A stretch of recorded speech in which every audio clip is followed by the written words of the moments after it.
Ah, that was even crunchier than normal. Last time when I had it on the main menu, it wasn't crunchy at all. And everybody, welcome. Week 3 begins, commences. Let's play... Oh God, what a broken sentence that was. Welcome to Let's Play Oblivion Remastered 2025. So, in the last part, we were... Hi there. Ever bought enchanting supplies from Calendar? I've shopped there a few times.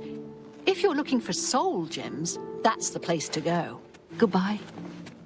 Jesus, that voice was so close to my ear there. I thought there was like an NPC speaking in our ear, but she was all the way over here on the far side. Yeah, welcome guys back. So in the last part, we were encouraged to return to the Imperial city. We met with Boris and started the next part of the main quest, which coincidentally is also asking us to go to like this extra area on the outside of the IC. That's not the prison district, it's the Arcane University. So we've been doing 2 quests. One, we joined the Mages Guild, and we've been asked for recommendations everywhere, which we have done. In the last part, we said goodbye to Earthor, so we can get into the university, and the main story is asking us to do exactly that as well. So I'm thinking there's going to be a lot of cool, weird stuff we can do. Enchanting, spellcrafting, book reading, you know, and basically it's all weaving together here. So this should be pretty fun. Now, I didn't play, so for anyone watching this playlist off in the future, I didn't play over the weekend. I feel like I've barely been at the PC. But when I have, I've been like watching clips of The Wire, talking about other games. I feel really, really distant from Oblivion suddenly. So we'll see what we're doing. One thing I wanted to check, see, I didn't do this either. I wanted to know if we had anything to deposit, because obviously our stash is somewhat near here. There's some orcish boots. So we're wearing Necro stuff because I wanted to see if the people in the Mages Guild reacted differently to us. They might at the university, you never know. Also just because we look like a badass. It doesn't look like I'm loaded up with a bunch of other stuff though. A few ingredients. So potions are important. Mushroom mix heals us. We've got, you know, some damage health, the damage fatigue. I think we're okay, actually, to be honest. We don't really need to go stash a bunch of stuff. Obviously, questing can be a bit annoying with way too many of these items. Now I have a torch here. I have added a new mod. Again, it's a very minor mod. It's something that... It's you, the hero of Kvatch. This is truly an honor. Wow, look at the shadow there. That's kind of crazy. That felt really weird. Like that. Have you ever spoken with Venado at the Best Defense? He's as good as you'll find in the city when it comes to heavy armor. Bye. Be seeing you. Seeing these huge shadows. You look like someone who's comfortable in heavy armor. Makes it sort of feel like we're in a really tiny little room or something, doesn't it? Do shadows really play like this? I guess they would. I don't know. Anyway, so the mod is, maybe you can tell already, it's going to be a little bit subtle, but it's a torch radius increase mod. And it's funny because it's one of those things I've wanted since we started playing, really. And I remembered very clearly we're in the old versions of the game. You know, there just was nothing out there. And finally it appeared. As soon as it appeared, maybe on Saturday, I think it appeared on the Nexus. It got a ton of downloads immediately, and a lot of people saying, oh yeah, I was really looking forward to this. So I'm glad I wasn't alone in that way, and you know, it's awesome that somebody's made it. That's all that I've done. Oh, there we go, we unlocked the Elven Gardens finally. I kept trying to do that before and it wasn't dinging, but there we go. Just from wandering around, we've managed to accomplish that. So it should look pretty good now when we're out in dungeons. The torch should be much more usable. There are a lot of people also who want the position of the torch changed, like it's very kind of in front of us here.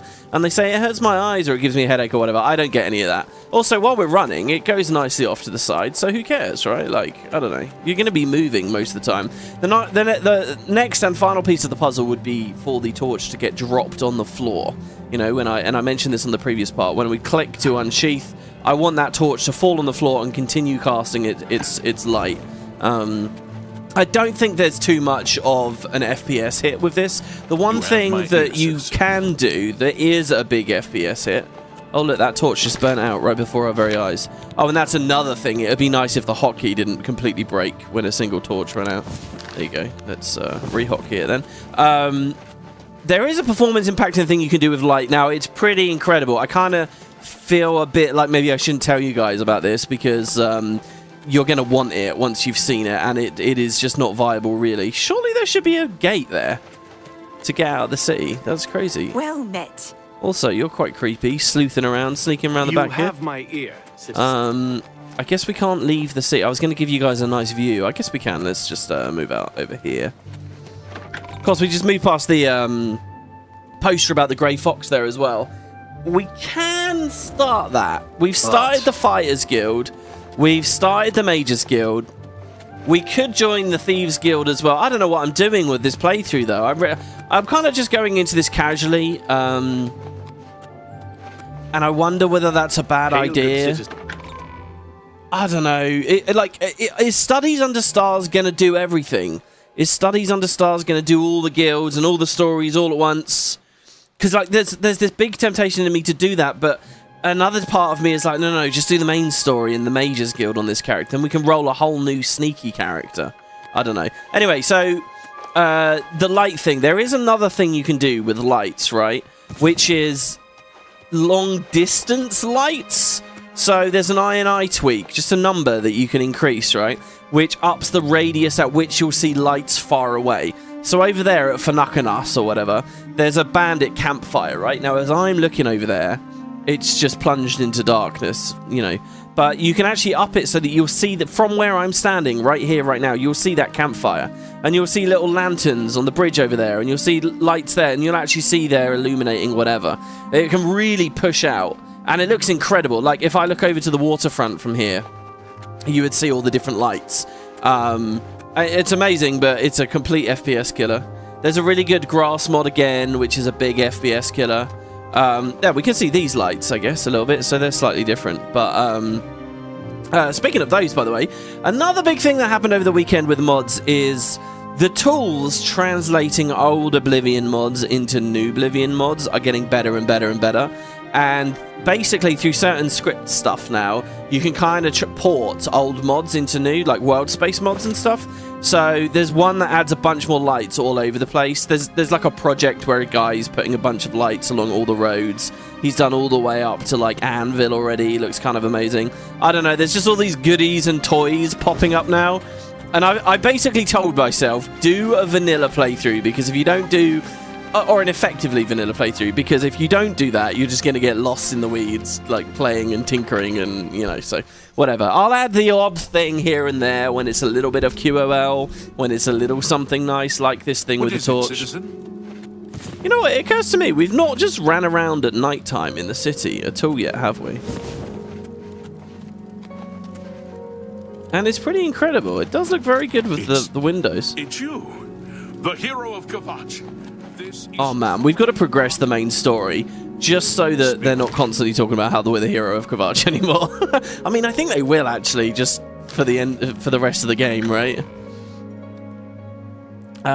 So yeah, anyway, so yeah, hello to everybody who made it in the live chat as well. You were thinking of installing that one? It looks awesome. What, the torch thing? Yeah, the torch thing's really good. And yeah, Young says, is it the mod that makes the distant lights appear? Yeah, I mean, even just looking at like the video clips and screenshots of it, it just looks incredible to me. But, you know, I'm not on a cutting edge PC. I think I should just hold off on that. I'm a bit more patient now than when I was younger. It's you, the hero of and I don't really mind. I mean, look, what my game plan here really is another 1.5 to 2 years.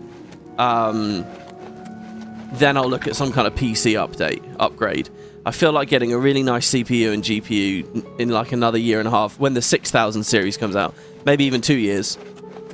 That'll be pretty nice. See, I'm looking at this PC to my right here. I still feel like it's brand spanking new. It's so cool. The case is amazing. I'm so happy with it. Of wizards. But the truth is, time is marching on, you know. And once I had hardware like that, then I would look at an Oblivion. Installing Oblivion and really messing around with a bunch of mods. All right, so here we go. So this is the arboretum we're in right now.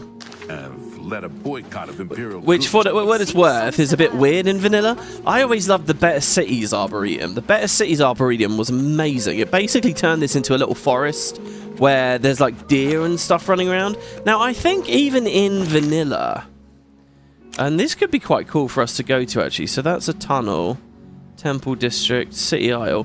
We've not really explored here at all in any episode. I think there's an inn here. Do you guys know where the inn is? That's Green Emperor Way. Oh, we could get some lotuses and things from down there. There's a... and I'm going to grab all this amanita, because we can make more mushroom mix out of it. There's an inn somewhere. Maybe it was...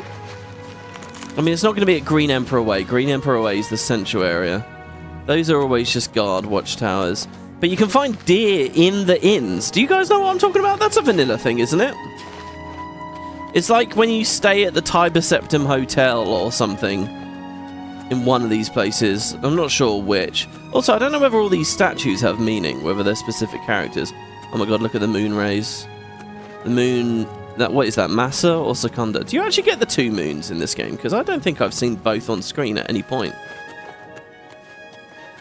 Actually, that's a really good point. Usually you see them even in the day sometimes, right? Like, there's no reason why you can't pick out a moon in the day if the orbits are lined up in a certain way. I always used to love that so much in Elder Scrolls. My earliest memories of Elder Scrolls are looking at the skies in Morrowind. I don't know, some of our skyboxes I feel like came on so well, while the 3D worlds themselves were being struggled to be rendered in a few different ways. Morrowind had these breathtaking skyscapes, you know, when the sun would shine, or yeah, like just seeing the 2 moons and really feeling like you're in this crazy different alien world, this strange fantasy world. It's really good. I like the sort of mist around the treetops there too. Yeah, I only see 1 moon. Did they cut one of the moons from the remaster? So to be clear, right, this Manamarco guy, he, like, became a god. And when he did, he, like, got his own realm, I guess? Or got his own moon or something? I don't know. But his moon is not... It doesn't orbit this place, Mundus, Nern, I don't know. It's, like, somewhere else, I guess. I don't know. But it does cast light here sometimes, and that's how you make black soul gems, basically. Anyway, alright, so here you go. So this is the university discovered. We're back, guys, and this time we have our recommendation. Shall we wait till morning? Oh, it's been a while since we were here. Wasn't it this exact bridge we were fleeing from those bandits from? And now I'm super confident we could kick their ass, and especially once we get in and we start doing some cool spellcraft, I feel like we'll be able to kick their ass. Or at least hopefully anyway. Zappo says, no, there definitely are 2 moons. In the remaster, you mean, though? Specifically within the remaster? Because that's what I'm getting at. I don't know whether they messed up or they cut one or something. That's a good day as well. So, obviously we've got the Wizard's Tower up there. The Wizard's Tower came out in, like, April 2006? Something like April 27th, 2006. It was the 3rd DLC that they'd made, okay? 2 weeks before that was released, 2 weeks before, there was another DLC called the Imperial Orrery. So it's quite fitting we're talking about the stars and the moons and stuff. And the Imperial Orrery is here. It's at the university. So, and I haven't done this for years and years and years. I'm not quite sure what we've got coming up. But I think we have... Didn't we already get the quest related to it? Yeah, repairing the Orrery. What happened here? I spoke with Bothiel from the Arcane University. She gave me a note mentioning a shipment of dwarven artifacts that were apparently stolen by bandits. She said she'd pay handsomely for retrieving them, and I should head towards Camp Ailes and get my hands on them. Hail, citizen. Okay, well... Maybe we don't worry about it. Oh, God. So, I guess, before we do Path of the Dawn, let's just turn on Join the Mages Guild. I've received recommendations from all the local guild halls in Cyrodiil, and I must now travel to the Arcane University and speak with Raminus Polis. Good citizen. Hello. How can I be of service? Dude, I just love the way that these Imperial guys look different here. Obviously, the DLC... By the way, the Oblivion Remastered added a couple of new quests with new gear sets and stuff, and I've seen, like, there have been a few mods where they'll put the new fancy armor on some of the NPCs and cross-pollinate it. It's you, the hero of Kvatch.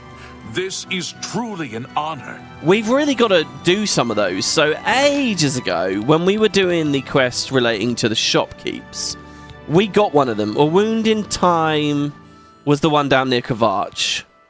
Burning Trail, I think it was. Yeah, a guard told me about strange notes in the Imperial City's Talos Plaza, and it seemed to be related to the Mythic Dawn. This quest, it feels to me that we should do this Oblivion Remastered quest after this, the Path of Dawn. Just going on gut instinct. I don't know anything about this. I'll be completely blind playing this, but I feel like it will make most sense after this. This is going to teach us about the mysterious cult that assassinated the Emperor and all that, the Mythic Dawn. And so I think once we have that knowledge in hand, the new DLC one might make more sense. I don't know. There's just a small alarm bell in my mind ringing. If we do the Oblivion Remastered quest too quickly, it'll be like out of sequence or something. So anyway, yeah, that's what I was thinking. So this is the little lobby area. We were at our leisure to just explore here before, and I'll do that again. Grab the mushrooms. Grab more mushrooms. Yeah, I'll tell you what, if they ever bring better cities back, I'm so going to try it for this mod. It would look so good. Oh, dude. Okay, the problem is I don't know how many like custom assets they made. And if they made those custom assets, if they'd even look good, just dumped into the, new edition of the game. So we got Mage's Guild plaque here. Now, there's these 2 gates. Last time it said we weren't allowed to enter. This time? No matter how hard you try, the gate will not move. Okay, this time we're still not alright. Maybe we need to speak to someone in the lobby. That guy's patrolling back and forth, giving the impression he's going in and out of the gates, but he's not really. Hello. Good morning. I heard that one of the skin grab. Sorry, heads up. If you do the new DLC, do not pick up the strange notes. Only read them, because they'll be forever stuck in your inventory. Oh, that's okay. We can use a console command to get rid of those. Thank you for the advice, though. But I would use a console command if push came to shove. I still don't know why we have a bow, a longsword, and a warhammer on us that we can't drop. I really can't remember what these are from. We have the Sanguine Rose as well, which is interesting. Maybe we can leverage that in a fight at some point coming up. Brad Mages was assaulted. Oh, Yes. If you were I looking understand. for books, Ida of Lenormand First edition, enjoys it's the jumping only off place high in the city to things, find like them. buildings. It's a shame all the Maybe smaller she could bookstores teach are gone. me how to fall off I guess they things. just couldn't That's a compete. useful skill. Good day. Much better Farewell. than, say, swinging a sword or casting a fireball. They say that when you murder see you. someone, the Dark Brotherhood comes to you in your sleep. It's how they recruit new members. Good to know. Good day. There's so many big characters here right now. First of all, that's Tarmina, who we want to speak to for the main quest. So she's been moved to the lobby, it seems. If we had done this slightly differently, if we were already in there, Hello, she wouldn't have been associate. moved. But she's been moved to the lobby just so that we can access her, basically, since we're not technically in the university yet. Now here's Ramona's Polis. Hello, Master Oh. Wizard. Is there a better bookseller in the city than Fintius? It's the only place to go for books. I've heard others say the same. Goodbye. How do you do? She called him Master Wizard. Hello, associate. It seems you've obtained the final recommendation you require. Hello again. It's been a while. Yeah, I've got lots of recommendations. I've been all over the province. I have received recommendations from all the local guild halls in Cyrodiil. You've done well for yourself. You may now enter the university. And it's that easy. As a full-fledged member of the Mages Guild, I now also promote you to the rank of apprentice and grant you the robe of the apprentice. Aha. Take a moment and try it on. Then we shall speak of what comes next for you. All right. Hey, get a Steam achievement. I was looking at those. Yeah, there's like 60 of them in the game, and I have like 5 so far. Naomi says, am I live? Just curious. Absolutely, yeah. I mean, it says live, doesn't it? Cool, so we get the road. Did he tell me? Do I actually have to wear it for the quest? Well, let's put on the white mage shoes. Dude, look at the cloth. The physics just going crazy. I say going crazy, but that's actually not that bad. They're not that clippy or anything, are they?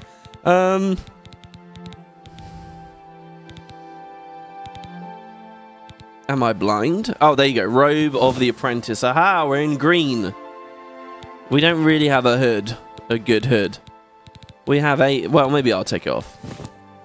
There you go, guys. Look at that. So, does it actually give us anything, really? It gives me willpower, which is magicka regen. So that kind of makes sense. That's cool. All right, there you go. Did he give me a staff as well? Because I think we're going to be getting one of those soon. We come to the real work at last. Hello, yeah. You have, no doubt, seen some of the worst the guild has to offer. As much as we try to hold mages to a higher standard, they are only human. What I hope you will now see is that while the guild can be disjointed and misused, it can also achieve some wonderful things. Now you have an opportunity to engage in more meaningful tasks and continue with your advancement through the guild. It's so funny, right? Because this is a good, meaty, long quest chain. You know, we don't get gypped out of it, really. It's pretty lengthy, especially compared to the Skyrim one. And yeah, I'm just sitting here thinking, oh man, it could be expanded in so many ways. You know, was one quick little quest at each chapter really good enough? I mean, what if I'd had like 2 or 3 at each chapter, really got to know all the people there? You know, maybe one of those 3 quests could be what we experience. Maybe another one could be like going out and studying or something, you know? Anyway, I think it just comes down to the fact there's a lot of towns. So it feels like they can go really deep with a lot of these things. Naomi says, thanks. Hey, with the $2 Canadian, or nearly 3. Thanks very much. So, can I just ask about advancements straight away, I wonder? You do not yet qualify for further advancement in the guild. Okay. Well, so what's going on? The Arcane University has been here for nearly as long as the Mages Guild has been in Cyrodiil. It has been our home for ages. Lovely. I don't know what Archmage Traven has against necromancy, but the first thing he did after taking over the Mages Guild was to ban its practice. So Archmage Traven, we've heard so much about this guy banning necromancy. Can we find him wandering around the university? You got any tasks for me? Oh, hold on. Raminus will set... Well, no, let's ask about a task first. Before you can begin work for the guild, you'll need to do something for yourself. Every mage carries a staff. It is crafted and enchanted by the guild and is a symbol of status. You need such a staff. Okay, where do I get one? The wood used for staves comes from a grove to the northeast of the Imperial city, near Wellspring Cave. Several mages tend to the grove and should be able to assist you. Speak with either Zarasha or Ilette when you arrive, and choose wisely. Oh god, there's a lot going on with that staff. You can customize it to be your special staff, and there's like lots of pros and cons. We'll see in a second. Wellspring Cave lies to the northeast of the Imperial city. The mages there can assist you. Okay, thank you. You have your task. Acquire wood for a staff from the grove outside Wellspring Cave. Okay, and I'll speak to the people there. Now, what do you sell? Have a look around. You won't find better prices in all Tamriel. So it is generally the case that the spells you can buy at the university, I think, are really good. The thing is, this is the exact same moment you get access to Spellcraft, and in the modern world of being able to wiki and look up information and watch Let's Plays such as this one, where people teach you all the crazy shit you can do, you might end up not really doing much of this. I don't know. My problem is too low magicka. That is a real problem of mine. And if I can solve that via enchanting, I think that's something I'd like to do. And I have no idea. I haven't practiced or done this for years, so we'll go see what the enchanting looks like very soon. I've got a lot of crazy fun ideas for custom spells for us to make as well, by the way. And not just stuff that will break the game, but stuff that will just be fun. Look at that. Superior Spell Reflect. Now that would be pretty epic for the wisps. Unfortunately, it's mysticism, and I need something to practice mysticism a bit better than just... Well, I mean, what is my mysticism spell? Summoning light or something, isn't it? It's not great. You shall have a true mage's staff soon. Thank you. Right, well, before... Oh, shit! Hello. Tarmina just upped and left immediately. That's kind of cool, seeing the Radiant AI in action. She just bolted out. Now that we're in the guild, she doesn't have to wait in the lobby for us anymore, so she just left. That's very cool. So that's the Tower Council Chambers. It would be trespassing to go there. But Theo gave me apprentice. It's nice to see you too. But you're a bit empty-handed, aren't you?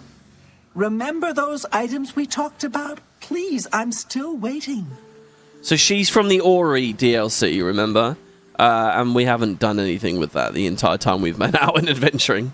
The Orrery here is the only one in Cyrodiil. There's one more in Hammerfell, the old one at Stros Mackay. Ooh, next game? Do we get to see it? Next game, guys?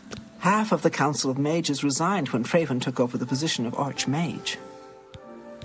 You remember the lightning spells were super slow moving and it was hilarious? Yeah, well, one of the things you can do with this, I guess we'll try to figure it out as we go along, but you can make like a really deadly fireball spell, but mix a little bit of lightning into it so that it... Because you're saying lightning's slow there, but I think lightning is actually one of the easier things to hit because they do it does zap quickly. So wait, like a fireball moves, but in default game, the fireball moves very, very slowly.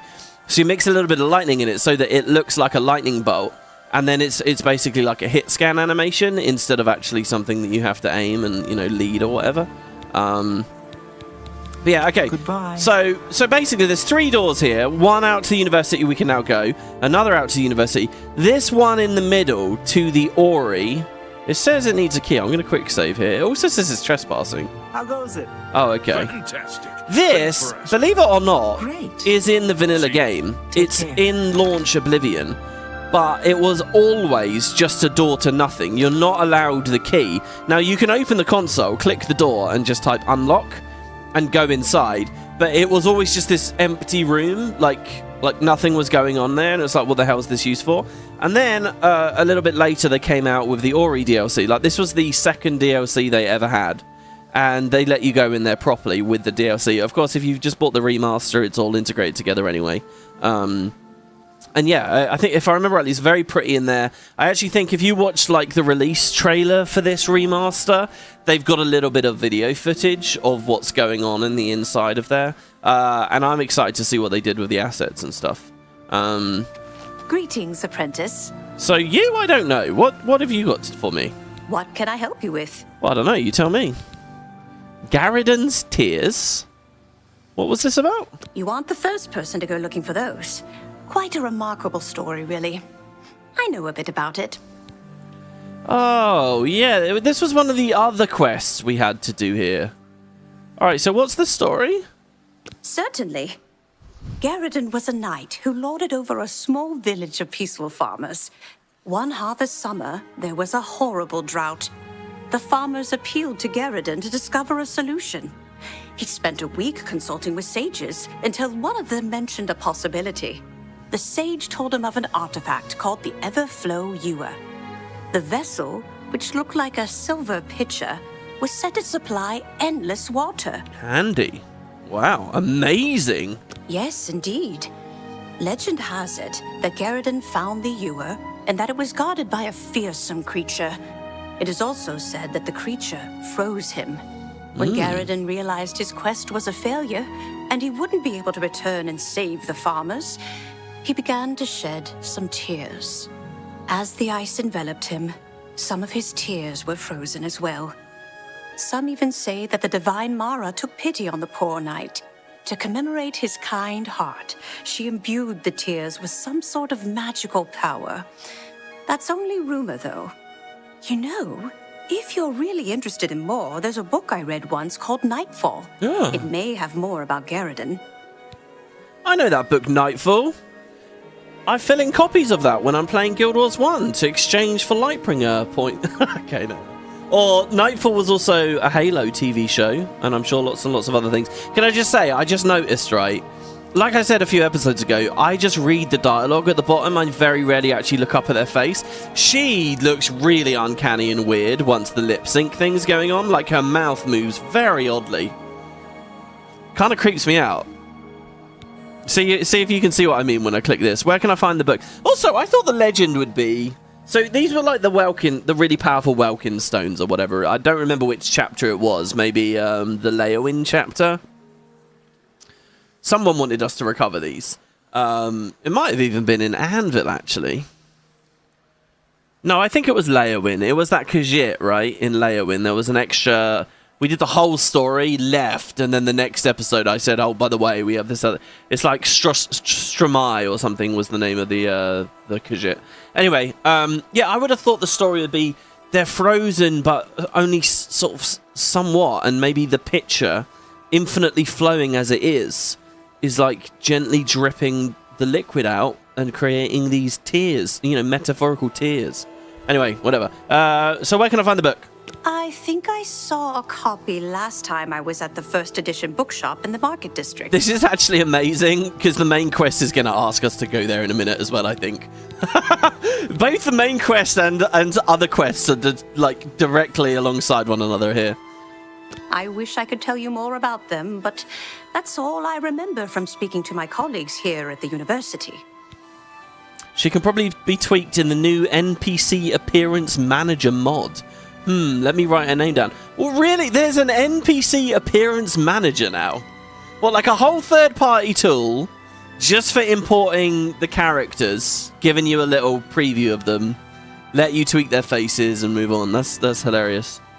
I am really... You know, the Skyrim modding scene, right, is so big, and it's had so many years. The tools that they have now there are so sophisticated, it's kind of unreal, really. I mean, it's a beautiful thing, right? It's absolutely insane. The idea that the Oblivion remaster might get anywhere near that is also very exciting to me. And I do love it, because I hate to think of this game as ancient history. It's nice to have it, like, back in the fold or whatever. So I hope, you know, I hope development goes well, and we do see lots of tools and stuff for it. Okay, so what do you think of the city? I rarely leave the university, as I have all I need right here. If you need ingredients, try Ojergioric at the main ingredient. She does look like she has cotton in her cheeks. Yeah, it's like it's something heavy about her, you know, above her lip. Did you hear that someone played yet another prank on Jean Forsoric and Bruma? I don't know how she keeps falling for these things. I'm going to say the same line every time. Yep, I was there. May I interest you in some of my fine wares? Oh, maybe. If you have good equipment, but you don't, do you? I'm looking for expert alchemy stuff. Now, they have a whole alchemy wing here. They all have fancy names, like the Somnolus Tower or the... I don't know. We'll see in a second. And anyway, one of those is... like, there's a whole alchemy wing here. I could buy all this, but meh. Let's not. Please, visit me again anytime. I'm glad to help. Give Strasser my regards. There you go, Strasser, that's it. That was the name. So that, once again, so this is stealing again. Unlike in the chapter houses, where everything... Wizard. I needed some cash, so I went to see Jensine. She gives good prices for your old equipment. Ooh! Did you hear that someone played yet another prank on Jean Forsoric and Bruma? I don't know how she keeps falling for these things. Oh. Goodbye. Goodbye. That's amazing. The Radiant AI, Greetings, they say the apprentice. same things as I say in the rumors. Yeah, so I think we can't just take everything that's not nailed down here, unlike the other places. Greetings, apprentice. I'm surprised Raminus didn't say that much to us, because I felt like he was a good friend of ours. Okay, never mind, actually. I'm allowed to take all this shit. Whatever. All right, let's go on out. I know we're all itching for it. Let's get into the university itself. You're watching instead of working. Don't tell your boss. The trick is to listen and just have it, you know, minimized. Sounds like there are an awful lot of problems at the Bruma Guildhall. Jean does a poor job of running that place. No, come on. Without question. Goodbye. I love how they're all talking about the Look like branches. Someone who's comfortable in heavy armor. Thank you, yeah, and that must be a bit of a novelty, you know, for mages here. Yeah, you just keep it minimized and you listen. Of course, then you do miss out on the incredible visuals and seeing our quite scary-looking Argonian at this point. All right, so let's see. Hi. I guess so. Here's the lay of the land. Basically, we're in the back half of the circle now. We get the other half. The two gates that we weren't allowed in now, I think, will just open. Particularly if I interact with it from the other side, I'm sure. There you go. It just opens, and then if I close it, dude, the amount of nostalgia I get just from that gate sound effect is unreal. So I guess we'll just do each building in turn as we go along. I don't know whether that sounds kind of boring to you guys, but yeah, there's an apprentice here. She won't speak to me, actually. Alright. Well, screw you too, lady. Take some green stain caps here. Bit of practice. The reminder of the arena. I do want to go back to the arena today, by the way. We haven't been there for a while. We're still just a lowly... Well, no, we're not a pit dog, are we? What are we? Let's have a look. Factions. We're a knight errant. We're a brother of the virtuous blood. We're a Mage's Guild apprentice now. We're not just an associate. We're a full-blown apprentice. Yeah, and we're a brawler at the arena. It's amazing. We're actually the same tier on both of these now, even though we did the arena in just a couple of fights. Fighters Guild associate. Yeah, we're a long way from dealing with that. Okay, so the first one is the Praxographical Center. What is praxographology? I have no idea. I don't know if they've just invented that word or what. It's a magical word. In the air. Been casting some destruction spells? Oh, Gasper, I have indeed. Okay, well, it looks like this is the alchemy place then, given all these alembics and retorts around. Master Spellmaker Gaspar Stegin at your service. New spells, old spells, good spells, bad spells. They're all fun for me. Oh, never mind. He's a spellmaker. I can't believe a Mage's Guild associate was found dead in Shadenhall. What kind of place are they running there? Yeah, in the well. Yeah. Have a look at my wares. I'm sure there's something to suit you. Okay, so he's got Shadow. Chameleon 50%. That's pretty good. Legendary Life Detection. 120 foot for 2 minutes. Disintegrate Weapon. Daylight. Summon Spider Daedra. We've not even met one of those in the wilds yet. Faded Wraith. I don't have enough. We got to go enchant, man. We got to enchant and then go look through these vendor wares. You too. You know, it's a shame that the like clutter that gets placed around the world isn't scaling with us. Like, these are all still just novice. It'd be nice for a variety's sake to see others. I saw a mud crab. Like, I don't actually know if I drop an expert one, does it look better or different in any way? A couple of days ago. Well, at least they're slow and not too bright. Their pincers are sharp, though. So long. Bye. It does, doesn't it? They literally. And by the way, we don't have to do it that way, do we? We can just press in the remaster anyway. We can just what would the button be? H, show details. Yeah, look, they look awesome. But then they don't actually get populated around the world. We don't get to see them. Look, that one looks really cool as well. This reminds me a bit of GW1, right? Where they made models for all the items in that game as well. But the only way you'd see a bunch of the models is if you actually dragged them out of your inventory and dropped them on the floor, which you're never incentivized to do. And especially in a co-op scenario, you don't want to do that because people might steal your stuff. So you just also when you drop something on the floor, it's got like this big sparkly glowing effect. There's a toolbox option to disable that. So you just don't see. And like some of the rarest, weirdest things in the game, like there's a teddy bear in the game that you get as a quest reward. And if you drop it on the floor, Arenanet actually modeled like a little teddy bear. But no one would ever look at it. Ever. And I kind of feel that way about some of these. At least they got this cool preview on the UI. Still need a better more on Pestle, certainly. But it also feels like just when we're in Mage's Guilds, they're always doing these, right? I mean, how many novice alembics and retorts and stuff have we found just piled around the world? A lot. There is, like I mentioned, there is like one place, I think in one of the other DLCs, where you can get some expert ones. Like in the entire game, there's just like 3 sitting around or something. So, here we go. The Altar of Spellmaking. It's pretty subdued, isn't it, here? It's kind of really subdued, actually. So this is where we can do spellcraft. I haven't done this for years and years and years. So we got the effects on the left. Now, the effects that we can pick are based on the spells we already know. So if I never learned how to cast Feather, I wouldn't be able to make a custom Feather spell, right? If I'd never learned Shield, I wouldn't be able to make a custom Shield spell, Telekinesis likewise, and so on and so on and so on. So one of the things I want to do, I've got a little notepad, I've been writing them in. One of the things I want to do is cast Water Walking and Fortify Speed on my horse, so that it can go galloping across the lakes and stuff. I think that'd be really cool. But I'm going to need to know a water walking spell for myself already. And we don't have that, for example. There's a lot of really crazy spells that I'd love to cast. So we want to collect some base ones. I'm not going to worry about this just yet. I think it does cost gold, as you can see. So let's say feather, right? Well, let's say light.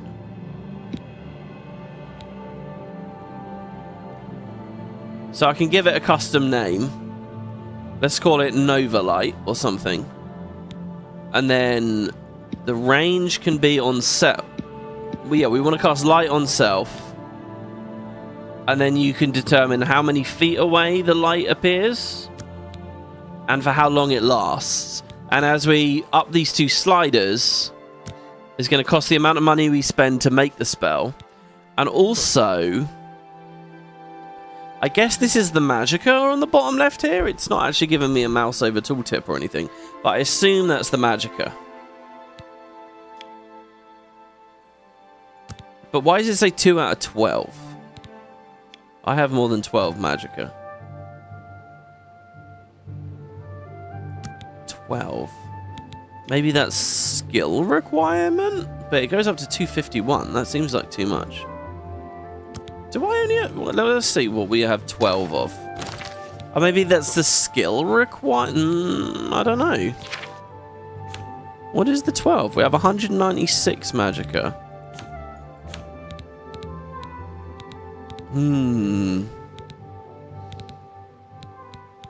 All our skills are way over that. I mean, Jesus, look at this here. 96 destruction. We've nearly done... We're not going to be able to kill... We got to kill those bears, don't we, or something? She wanted us to kill 20 of something. I'm not going to be able to use her as a master trainer. I'm going to be done before that happens. Alchemy's pretty goddamn high, too. I'm really excited about 100 alchemy. That's going to be epic. Make potions from a single ingredient. And also, it will stop stacking potions into extra slots because they'll always be their best potencies. You know, once we get the equipment in particular as well. Yeah, I don't know. I don't know what the 12 is. Young says, my guess is it's jank. Tirza says, I'm not sure about the other number. Oh, okay. Oh, here we go. I know that the magicka cost is 1/3 of the gold cost. Sure, so you can let the spell run out on a lake and accidentally drown another horse. I see you. We only killed the one horse. Well, okay. No, look. Yeah, we only killed the one horse. 2 horses went missing, all right? The old nag with the armor, it went missing. I mean, what do you want from me? I don't know where that went. I mean, we saw it like once and it was... That's not me killing it, all right? I'm just going to say someone stole that and it's on them. Priam Boral's paint horse... likewise went missing. I don't remember a moment it died. It just fucking vanished. And then there was Artax, yes, and that was a very sad story. But I never drowned Artax. Artax drowned him. Artax spent, you know, a few nights out on an adventure with me and drowned himself. Don't know what that says, but it wasn't a direct thing. Dude, my armor is 63. Imagine if we picked that as a major skill. That would be 100 already for sure. Mercantile probably as well. You know what, guys? I think that the class you pick is not cool enough with vanilla mechanics. Do you know what I think would be better for major and minor skills? I think instead of it being about how fast they level, it should determine their ultimate cap. So because I have block, blunt, blah, blah, blah, blah, blah, I can go to like 100 with these, or 120, or whatever you like. But the minor skills, I'll only ever be able to get to 80, or 100, or whatever you like, you know? Like that means your class means something, even at the end of the game. See, here's the thing. I think games like this, a part of the magic is rolling a new character, having a new adventure, a new stats sheet and stuff.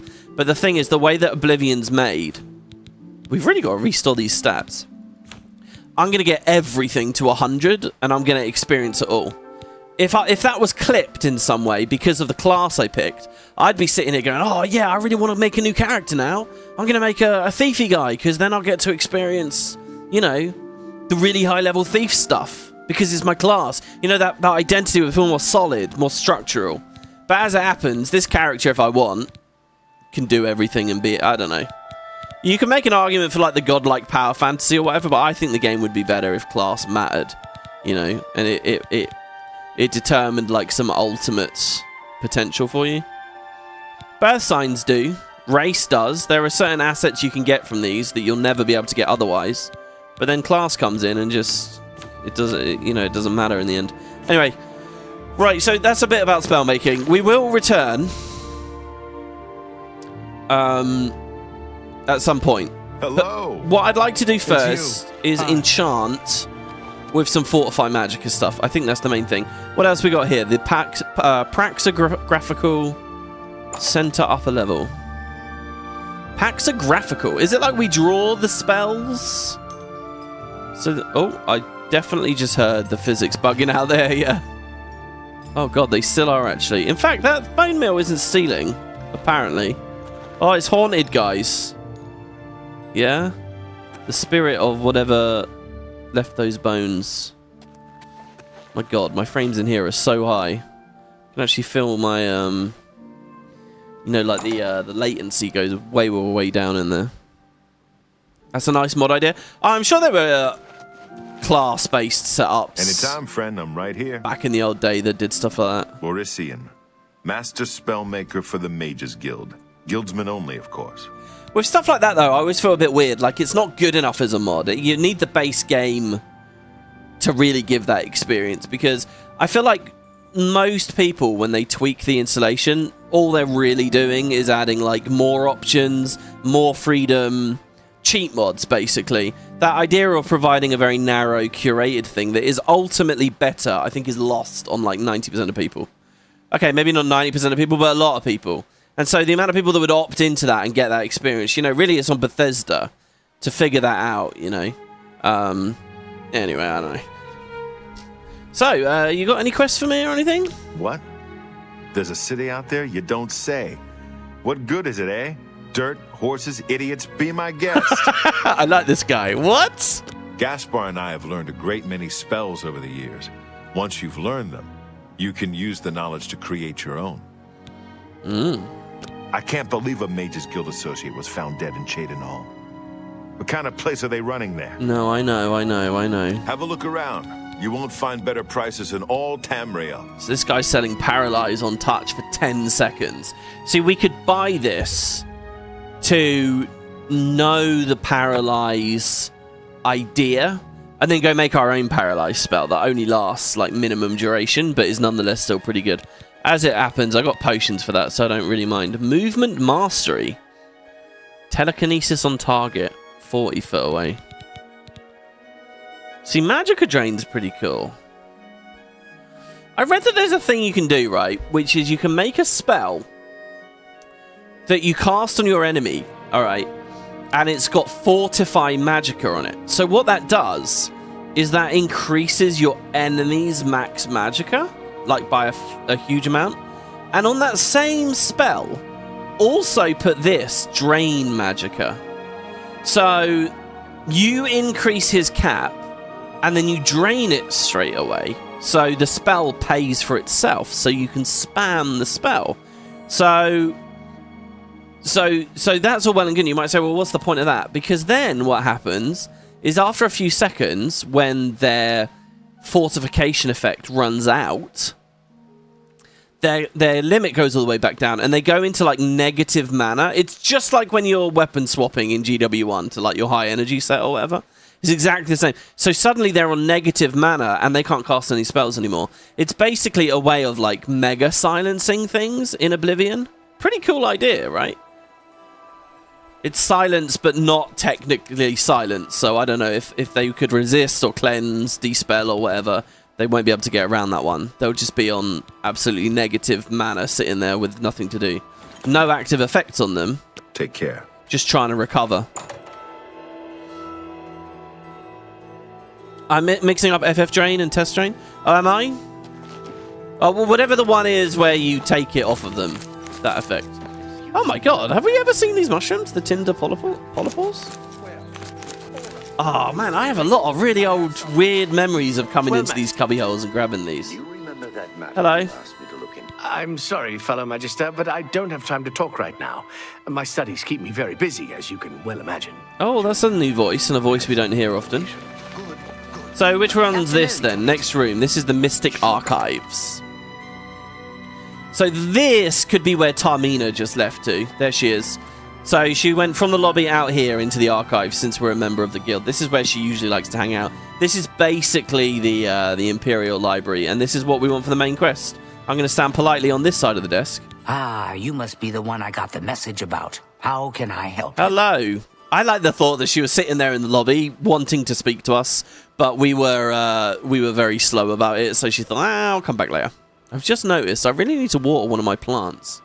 It's getting a bit wilted. To do that. Don't let me forget at the end of the episode here, guys. Tell me to water my plants right when we end.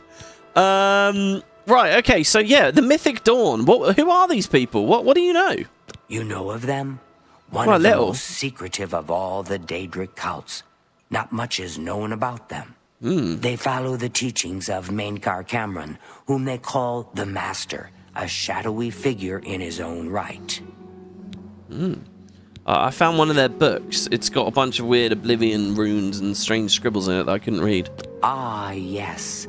Commentaries on the Mysterium Xarxes. Wonderful. You have a scholarly interest in Daedric cults, then? You haven't seen my video since GW2 came out? Yeah, I had a comment. Was it you or someone else? I had a comment. Someone was like, oh, the algorithm's giving me your videos. And I haven't seen any of your videos for ages and ages and ages. I was like, damn, man. Okay, I gotta find the Mythic Dawn. I need to get a hold of them. I gotta figure out what they're all about. Find them, huh? I won't poke my nose any further. Official business and all that. I'm used to working with the blades. Don't worry. Oh, okay. Say no more. In any case, finding them won't be easy. I've studied Mankar Camoran's writings a bit myself. At least those that I could find. It is clear from the text that Mankar Camoran's commentaries come in 4 volumes, but I've only ever seen the first 2 books. I believe that his writings contain hidden clues to the location of the Mythic Dawn's secret shrine to Mehrunes Dagon. Those who unlock this hidden path have proven themselves worthy to join the ranks of the Mythic Dawn cult. Finding the shrine is the first test. So I could join. If you want to find them, you'll need all 4 volumes of the commentaries. There you go. What was it I said before? That we should be able to play as the Blackwood Company. We should be able to play as the Necromancers. We should be able to play as the yellow team, not just the blue team. But what about these guys as well then, eh? Alright, so where can I find the books? Here, you can have the library's copy of Volume 2. Treat it gently, if you please. Okay, yes. As I've said, I've never even seen the 3rd and 4th volumes. You should try 1st edition over in the Market District. Boom, there you go. Phintius, the proprietor, caters to specialist collectors. He may have an idea of where to locate those books. So look at that. Oh, God, I do like it when you get out of a conversation. You've got a million topics here. Another reason to go to the 1st edition. That was where the other quest told us to go, right? So tell me about... So Mehrunes Dagon is the Daedric Prince of the Deadlands, right? So Meridia is a Daedric... Sanguine is a Daedric Prince, right? Azura is a Daedric Princess. And so you got Mehrunes Dagon. Does he have a shrine actually just out in the world? Can you pray to him? Does he have like a Daedric quest? Does anyone in chat know? Or anyone in the comments know? I'd be quite interested actually about that. Because there's like 14 of them, so maybe he does. And if he doesn't in this game, does he in Morrowind? Or some of the others? It's funny to think that the Mythic Dawn are basically the equivalents of those little cells of people we find out in the open world, you know? Like a bunch of people clustered around their particular flavour of Daedric prince or princess. You know, some of them just happen to be worshipping Mehrunes Dagon of the Deadlands, and it just so happens that in this game, he's invading. Maybe? BRSP says there is a shrine in Skyrim to Dagon. Is there? That's cool. He's of destruction and upheaval. I can imagine... Well, what's his artifact then? He does in Skyrim, says Mike. Assume you'll see the Oblivion one in the next few quests. Oh, I wonder if the shrine... Okay. If she's so interested in the books, why did she never try to walk 5 minutes to the bookstore to get one? Well, maybe she's interested in the way that I'm interested in a lot of things that I never do, you know? I'd like to be able to write music. I'm interested in that idea. Have I ever bothered? No. Alright, so, well, let's just take it from the top. Talk to me about the Mythic Dawn. They worship the Daedra Lord Mehrunes Dagon, according to the teachings of their leader, Mankar Camoran. No one knows how widespread the cult is or where their shrine to Mehrunes Dagon is located. Oh, the shrine is the thing in the main story. Okay, so tell me about Mankar then. What's his deal? The supposed leader of the Mythic Dawn cult. He wrote the infamous commentaries on the Mysterium Xarxes. So we might meet him. The commentaries are contemporary with Tiber's Septim, over 400 years ago. So he is unlikely to still be alive, although you never know. That's true. Elves can live a long time, right? So maybe... Actually, that's a really interesting thought, isn't it? That there could be Altmer still alive from Tiber's. In fact, hold on.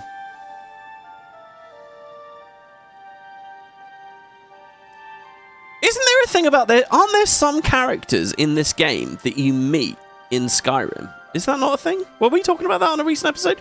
Also, I saw a really fascinating post the other day. You know Morrowind. Obviously, I haven't Let's Played it, but anyone who's played that, the start of Morrowind, you wake up on a boat, right? You do a little bit of character creation, and there's a Dunmer there, and he goes, "Hey, you, wake up! We finally made it to the mainland. There was a storm last night," or some shit like that. I can't remember. It's something like that. And then you follow him up, and then you go through the hatch, and then it's like, oh my god. Anyway, that guy canonically died at Kvatch here in Oblivion. Now, I don't think you can meet him in game or anything, so I don't know where that info comes from. I think you meet his ghost or something in Skyrim, and he tells you he died at Kvatch or something like that. Anyway, pretty insane, pretty cool. Wait, I missed the burning head. There's an NPC in Morrowind who's over 2,000 years old. Oh, I think I know who you mean with that. That's the last Dwemer, isn't he? Isn't that who you're talking about? And he looks really fat and gross and weird. You meet an important Morrowind character in the Skyrim DLC? Yeah, see, I never did the DLC. I remember vaguely still following Skyrim when the DLCs were being... I remember the first one they did was Hearthfire, right? And, I just wasn't into it as an idea. I thought it was lame sounding. Skyrim only really had the one big one, no? It's not like this game that did Shivering Isles and Knights of the Nine. Didn't Skyrim only have the Soul Sign thing? Or did they do a vampire thing as well? Were they not the same? I don't know. Alright, what's the Mysterium Xarxes? The holy book of the Mythic Dawn, supposedly written by Mehrunes Dagon himself. If it exists, it would be an artifact of great and evil power. Wait, is the Mysterium Xarxes the artifact you get from these quests in all the games? Is the Xarxes in Arena and Daggerfall and in Morrowind? It'd be like having the Ogma Infinium be a main part of one of the quests of these games. How sick would that be? Too big for me. Loud, dirty. Clowns, fools, brutes, and thieves everywhere. I want to throw my gold away. I just dump it in Lake Rumara. Save time. Yeah, I like a little description there, because you obviously don't see that. That's what the city's missing. Street performers. The Mystic Archives have a large collection of books. Look around, and you may learn a thing or two. You know, I wonder when I sit in a conversation with an NPC like this for ages, if the time is passing outside or not. Any rumors? Kudai will do anything to help her girls out. She recently got Ardaline out of a bind, and I hear it wasn't completely within guild rules. No, that was me. I got her out of a bind. It was so nice chatting with you. Be sure to let me know how your hunt for the Mythic Dawn turns out. Thank you. Good day. Well, so Good day. she gave me a book here, so let's have a look, shall we? Inventory. So the Mythic Dawn commentaries 1 we had in the last episode. Let's just quickly remind ourselves. Oh, actually, did we read any of this? I don't think we did we? So, commentary on the Mysterium Xarxes, Book 1 by Maincar Camoran. Greetings, novitiate? What does that mean? Novice and initiate at the same time? And no thirst, a reassurance. Maincar Camoran was once like you, asleep, unwise, protonymic. What the hell is protonymia? Protonymic? What is nymic? I don't know.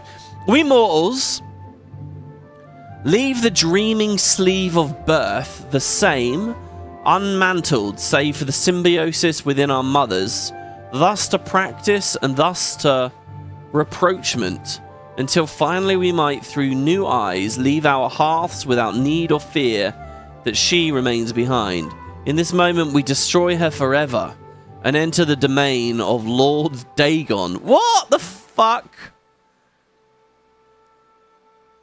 So mantling is like a thing, right? In Elder Scrolls, mantling is like when where a person becomes a god, right? Almost, right? It's like the idea of walking like someone so closely and accurately that you're like indistinguishable from them. Just a spoiler, I'm trying to keep it vague. But mantling happens in the Shivering Isles with our character, I think. So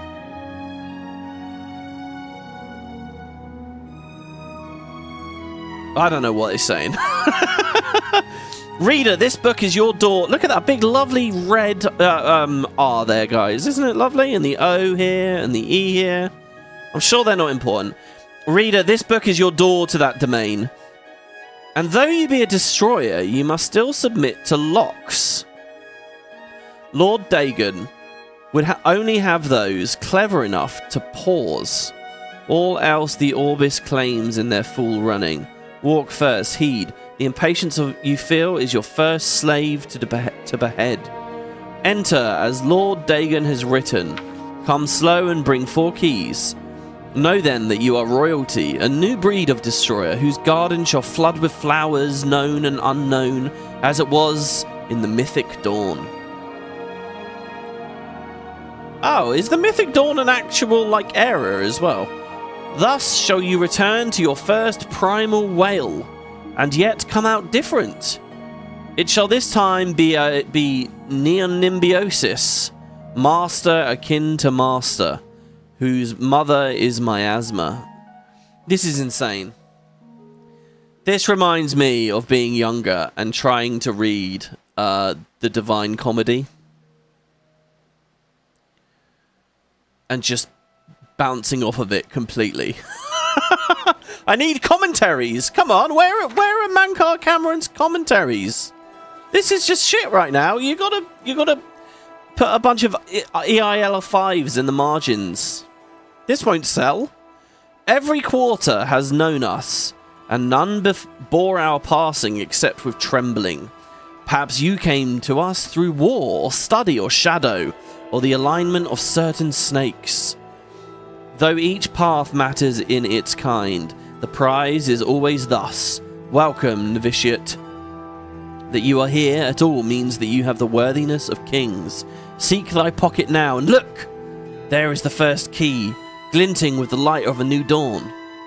Night follows day, and so know that this primary insight shall fall alike unto the turbulent evening sea, where all faiths are tested. Again, a reassurance. Even the usurper went under the iliac before he rose up to claim his fleet. Fear only for a second. Shaken belief is like the water for a purpose. In the garden of the dawn we shall breathe whole realities. Do you know what this is like? This is like, you know, like you can get those ASMR videos, right? Where they're not really talking, it's just the sounds of conversation in the background for you to listen to. just like as a comfort. It's not actual communication, but it's meant to sound a bit like it. I think that you can probably AI generate it in a really convincing way. That's what I feel like I'm doing as I read this. Like, it's so easy to just tune out, you know, and just fade out with it. Enter as Lord Dagon has written. Come slow and bring 4 keys. Our order is based on the principles of his mighty razor, novitiate, questing knight, chaplain, and master. Let the evil ones burn in its light, as if by the excess of our vision. Then shalt our knowledge go aright. However, recall that your sight is yet narrow, and while you have the invitation, you have not the address. My own summons came through a book Lord Dagon wrote himself in the deserts of rust and wounds. Its name is the Mysterium Xarxes. Aldmeretada, aggregate, forefather to the wife of all enigma. Each word is razor, fed and secret, thinner than cataclysms, tarnished like red drink. That I mention it at all is testament to your new rank, my child. Your name is now cut into its weight. Palace, hut or cave, you have left all in the fog worlds of conception behind. Numantia, liberty, rejoice in the promise of paradise. Endlessly it shall form and reform around you, deeds as entities, all systems only an hour before they bloom to zero sums, flowering like vestments, divine raiment worn to dance at Lord Dagon's golden feet. In his first arm, a storm, his second, the rush of a plagued rain, the third, all the tinder of Anu, and the fourth, the very eyes of Padhome. Feel uplifted in thine heart that you have his first key, for it shall strike high and low in the worm rot of false heavens. Roaring I wandered until I grew hoarse within the gospel. Sorry, I'm ad-libbing a little bit here. I'm tweaking some words when I shouldn't. I had read the mysteries of Lord Dagon, and feeling anew went mad with the overflow. My words found no purchase until I became hidden. These were not words for the common of Tamriel, whose clergy long ago feigned the very existence of the dawn. Learn from my mistake. Know that humility was Mankar Camoran's original wisdom. Come slow and bring 4 keys. Offering myself to that daybreak allowed the girdle of grace to contain me. When my voice returned, it spoke with another tongue. After 3 nights, I could speak fire. Red drink, razor-fed, I had glimpsed the path unto the garden, and knew that to inform others of its harbour, I had first to drown myself in searches at sea. Know ye that I have found my fleet, and that you are the flagship of my hope. Greetings, novitiate. Mankar Camoran was once you, asleep, unwise, protonymic, but am no more. Now I sit and wait to feast with thee on all the worlds of this cosmos. Numantia, liberty. Jesus Christ, there you go. Brilliant. It occurs to me these already are the commentaries. They're so terrible, aren't they, though? Well, there you go. So that was book 1. What's book... Is this going to be another, like... Okay, this one is shorter.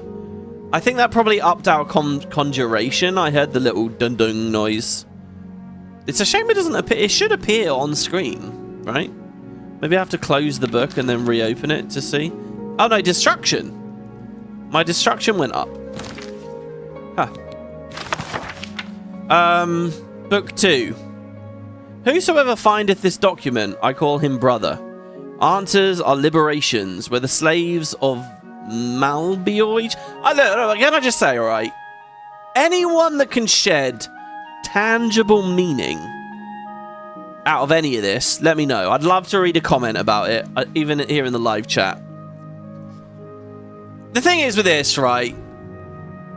There's a line. Writing compelling waffle is very difficult. I feel like it's so far over the line. Like, it's not... I'm not really... I'm not going to bother scrutinizing it. But maybe there are strands in there that are cool and interesting. Maybe there is more meaning than I give it credit for. I think obviously on a surface level, it's just meant to be this impenetrably ridiculous, like, what the fuck kind of off-putting text, right? I mean, that's obviously the surface level that we're supposed to be getting from this. But then also further, I do wonder if the writers buried some funsies in there. Answers and liberations were the slaves of, what is Malbiorge? That came to know Numantia, cast down their jailer king, Maztiak, which the Xarxes Mysterium calls the Arcane. Maztiak, whose carcass was once dragged through the streets by his own bone walkers, and whose flesh was opened on rocks thereon. And those angels who loved him no longer did drink from his honey dickers, screaming, "Let all know free will and do as they will."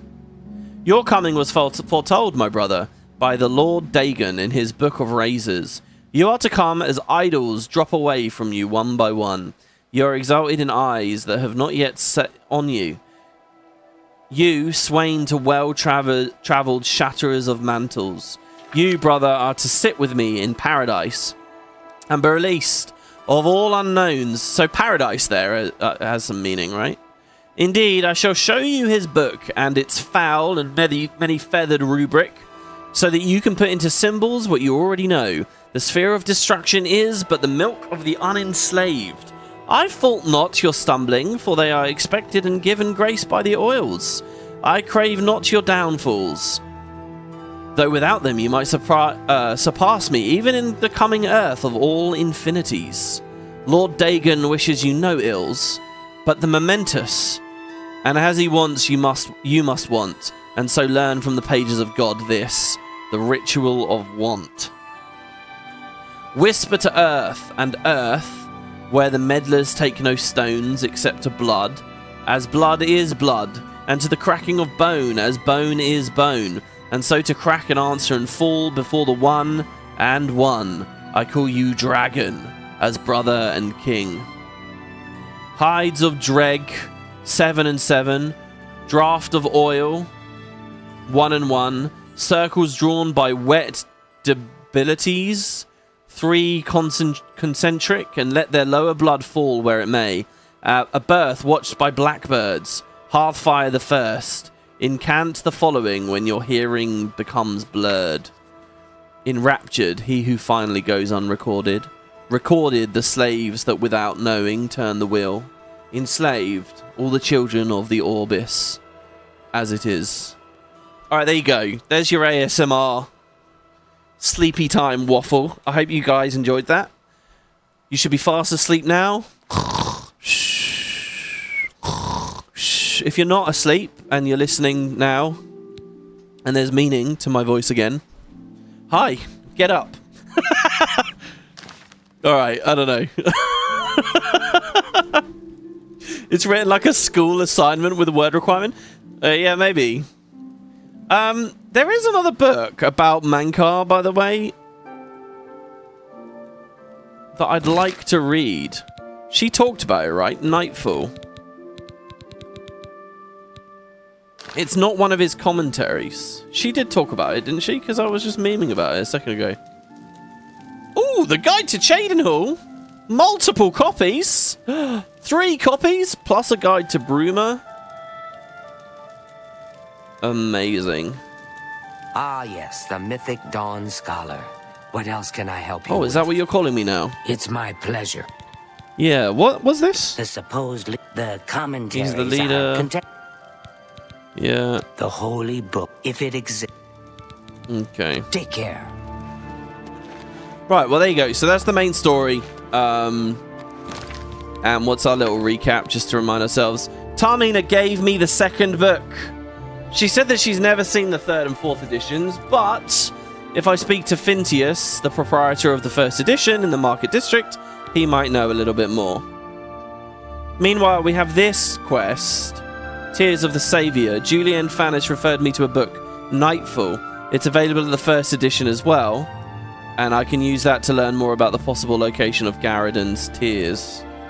Oh, that was Nightfall. There's another book somewhere in the game that teaches you a bit about Mankar. Is it Nightfall? I think it is. I don't want to do too much book reading too quickly. I'm going to bore you guys silly, aren't I? I'm going to bore you all silly. So let's just keep our tour of the university going. Okay, it must Fellow pause. Magister, may I speak with you? I've got a moment, but little more. What do you need? I'd been thinking about our conversation yesterday and decided to consult some of the ancient texts. You were right about everything. Excellent. This is exciting Yes. news indeed, Magister. Yes, it is as I suspected after all. But I wonder, will this affect the destruction discipline as well? There's a charge in the air. Conjuration. Been casting There's more research to be done, of course, but the initial findings are quite encouraging. I'll let you know when I have some more information.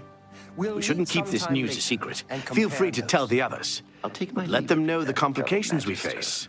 We'll continue our talk later. We'll speak again later, apprentice. Now go. Your studies await. Oh, that's funny. Good to see you. I thought that she was... Hold on. Yes, I'm sure you've got something exceedingly important to say. But the apprentices do not teach themselves, now do they? Good day. Oh, she kicked me out. That was really cool, Radiant AI. The fact you get a whole different conversation just because we're out here. I'm sorry, fellow Magister, but I don't... Yes, you're very busy standing around. I can see that. But I'll need to investigate. Got so many conversations happening with these people. Let's grab all of these.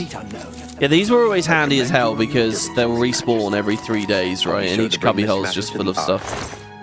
I'll take my leave of you, fellow. They're getting a bit buggy here. Alright, next we got the Mage's quarters. I highly doubt there's much to do in here. This is probably just where they rest, sleep. You come here late at night and they'll be around. So we've got a display case.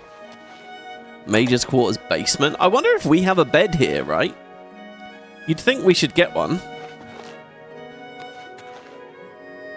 Mysterious Akavir. Yeah, I'm allowed to sleep in these beds. That's quite cool. I would sit here and wait, but I think that would be a little bit creepy. If we were a vampire, maybe things would be a bit different. By the way, that dialogue we just triggered, if you're a vampire, I think one of the NPCs we've already spoken to just flat out will never speak to you, and you've actually soft-locked the main storyline. So if you're going to become a vampire, try to at least pass this point in the main storyline. I don't know. I don't like this thing where we give advice to, like, stall things constantly. But, yeah, that's kind of a big one. I'm listening. Speak. The funniest, silliest... Okay, that's a watchtower. That's just trespassing. Is now a good time? This one's the practice rooms. The funniest stall that you get recommended is that one about the soul gems. And, you know, there's a Daedric quest that asks you to get one of each race, and you can get them all in the early areas of the arena. I mentioned that to you guys. The thing is, that quest is, I'm pretty sure, from the shrine that you can only get once you've done all the other shrines.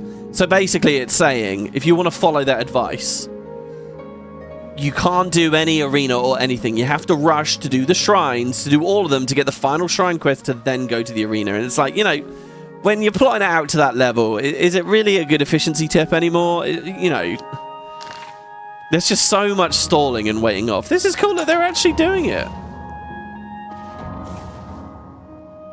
It looked like she wasn't animating that for a second there. Look, she's practicing. This is just like the Radiant AI demo, except she's just blasting them out of her chest, which I'm quite jealous of. What is this? She does a few with her hand and then a few straight out of her cleavage. 1, 2, 3, 4, and then with the hand again. Oh no. All right. I'm sorry, fellow Magister, but I don't have time to talk right now. My studies keep me very busy, as you can well imagine. That's so cool. It freezes the... Oh my god, she's aiming it towards me now.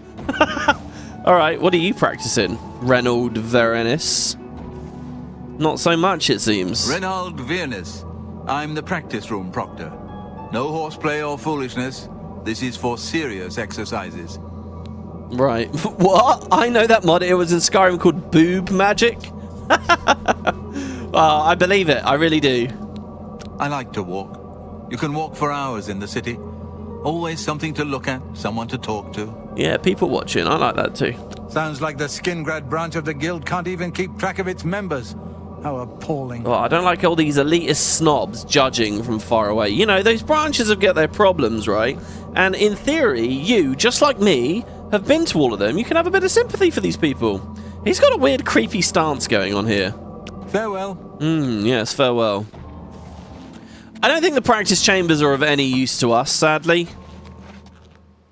I get kind of a weird vibe from some of these rooms. Like, if you're treating the game as like a roleplay sandbox, like, it's content, right? But in another way, it's like, I'm not really going to use any of this. This is cool to see the people doing things, though. You're practicing light spells. I have a light spell as well. Ready? You want to see mine? Oh, wow. I'm sorry, fellow. Oh, they all say the same thing. And what are you practicing? Some kind of poison? I bet if I get in the way of that, I will actually get hit. It's a bit like the invisibility thing, right? I'm sorry, fellow Magister, but I don't... Yes, yes, yes. Well, there you have it. And then we could take a stand, maybe, and do something there.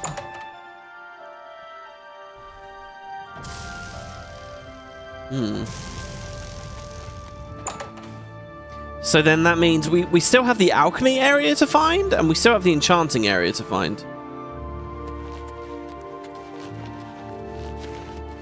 So this is the Chironasium. Cairo. I don't know. It's sort of close to Chrono. I feel like time, maybe? I don't know. Pure picture just fell on the floor here. Some more bone meal, some soul gems. Oh, here you go. This is the enchanting room. Nice. And there's a book on it called Before the Ages of Man. 12 pages? Oh, I'm really interested in it, but 12 pages? After we just read all that nonsense? It's from the Timeline series, Volume 1. Before the Ages of Man by Icantor of Shimmerine. Before man was on Tamriel, before the chronicles of the historians recorded the affairs and rulers of Tamriel, the events of our world are known only through myths and legends, and through the divinely inspired teachings of the 9 divines. For convenience, historians divide the distant ages of prehistory into 2 broad periods of time. There was the Dawn Era and then the Merethic. We did talk about this on a recent video. I don't know. Can I pocket it, or is it stealing? I just don't trust. Also, by the way, look, he's got full white mage stuff. He's also... Are you alright there? He's doing that thing. What's that thing when people get in fights and they hit their head on concrete or something and they go stiff as a board? He's doing that. Welcome to the Chironasium.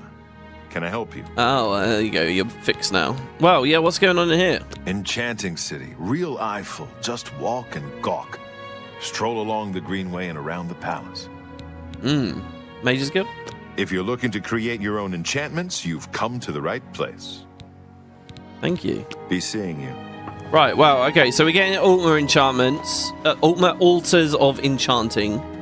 I guess we can just pick any one we want. No, that's the book. Okay, now this could be pretty exciting. So, what do I see? We have like a heart, which I'm guessing is just the durability.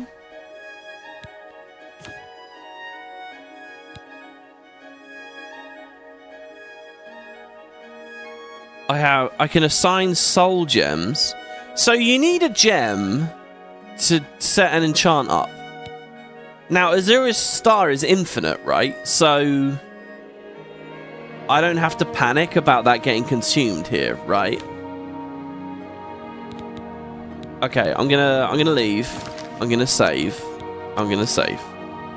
Right. Let's say this bound Curus from our trick, which is a bit iffy. Well, no, I don't really want to do that. Hold on. What do we want to enchant? That's the question. Those boots, maybe? I mean, I don't have many choices. The boots are there. What about the Necromancer robes? We could try to, as a test run. Those orc boots. I mean, we have a full set of ebony stuff that we were going to enchant, don't we?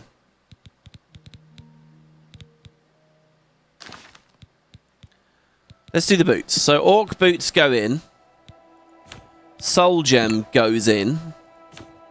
Now, the gem had a common soul in it, which I think means we're limited to sort of like not that strong enchants because it's only a common soul. What we want is a really potent soul, like a grand soul, I guess. Or even like a human soul.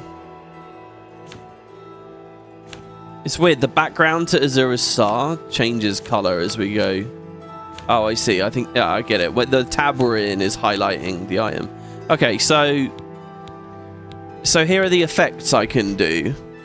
And again, I guess these are based off of the spells we know. Like, for example, weakness to poison is there. So shield is good. So what I really want is Fortify Magicka. That's the big one. And it's not on the list. So I need to know where to buy that as a baseline. I mean, feather would be quite cool. So like damage. If I put fire damage on my boots, that's not going to do anything, right? Fire damage on self? That's just going to hurt me to wear them. Do you know what that makes me realise? Morrowind had a bunch of cool stuff like that. Like you wear it and the enchantment hurts you as much as it helps you.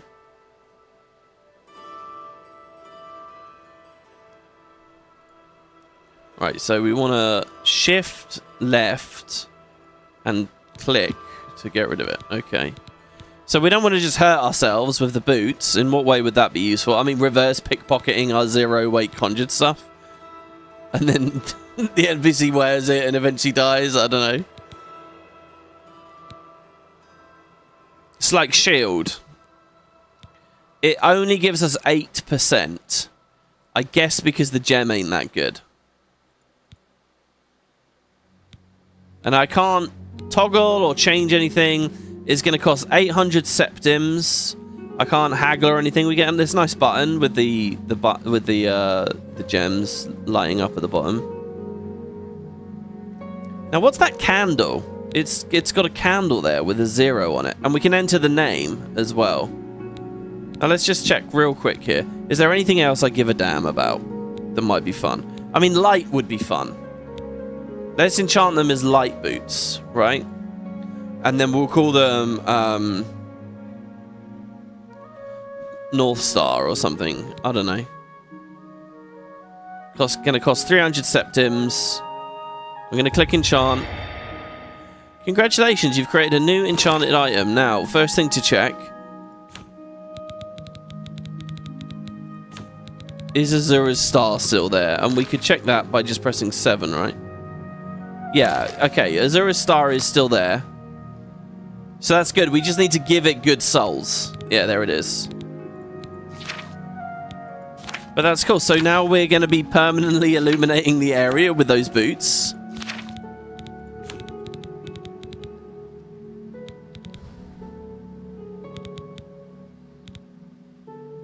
At 26 foot, even for a weak enchant, that's not bad, you know.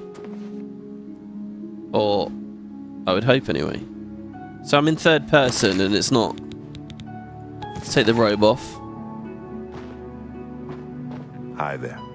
Hello. I don't know, guys. It doesn't seem to be illuminating anything. It's hard to tell whether that's the engine bug. Oh, shit. Sorry. That's not stealing, by the way. That is not stealing. Oh! Oh! It worked now! Okay, it just looks really temperamental about when it turns on. Okay.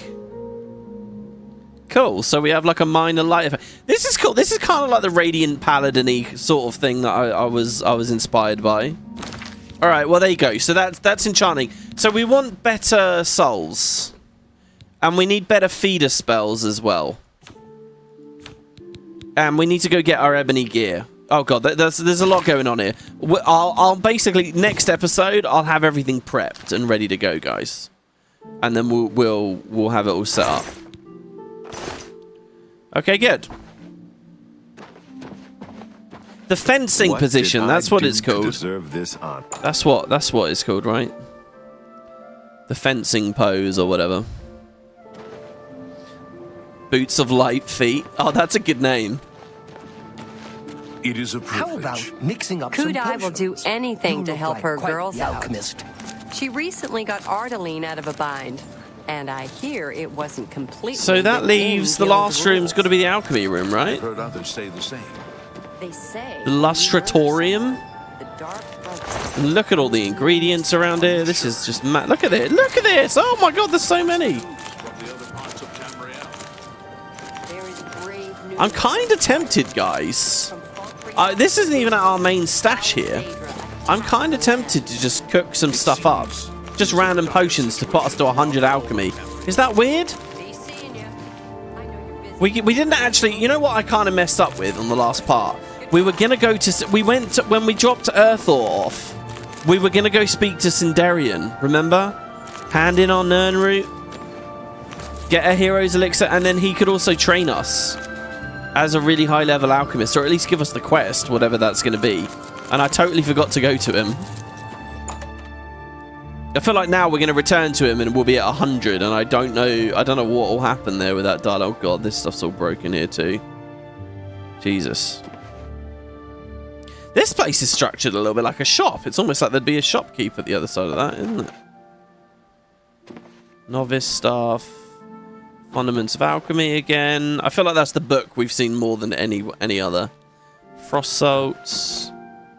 So there's no, like, alchemy table in this game, so I'm not sure what I'm really expecting to find in here.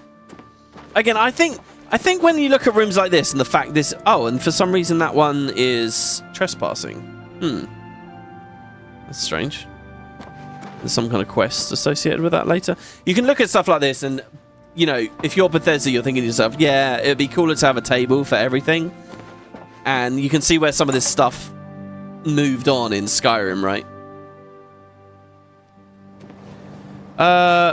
Sorry, what's all this in chat? Oh, people have just weird enchantment ideas? Okay. Yeah, enchanting arrows sounds really cool, but if you have to come here every time for it, and if you need lots of resources for it, like, you don't enchant the whole stack, you just enchant... Oh no, it must be the whole stack at once, surely. Surely. Yes, it's as I suspected. Right, well, there you go. So that's the university. That's some of the interior areas of the university.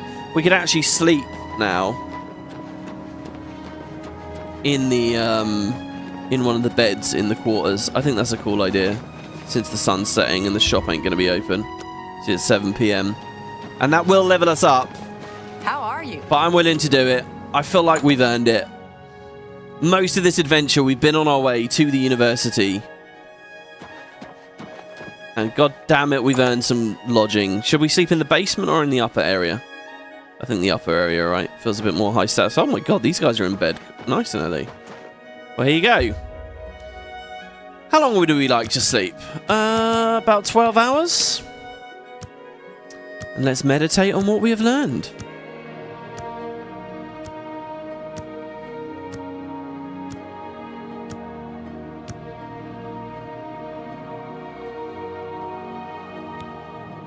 Oh, there we go. I thought for a second, oh my god, I didn't level up.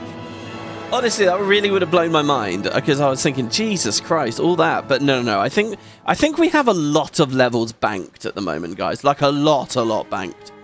Life isn't over. You can still get smarter or cleverer or more experienced or meaner, but your body and soul just aren't going to get any younger. Didn't we read that exact message already? It feels so weird hearing things like that, where we're still in basically the first third of the main plot. Okay, so I'll do willpower now.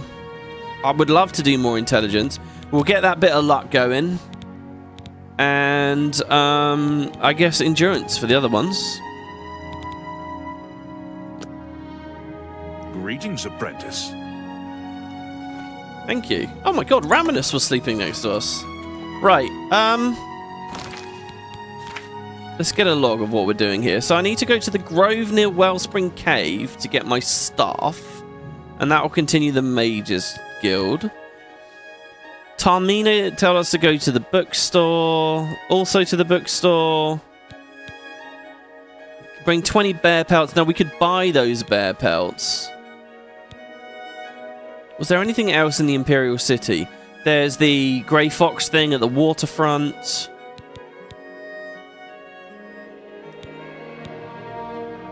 Oh, I don't even remember this one. While in Braville, we heard someone's husband was missing. We didn't even follow up on that. Oh yeah, Crag Spire.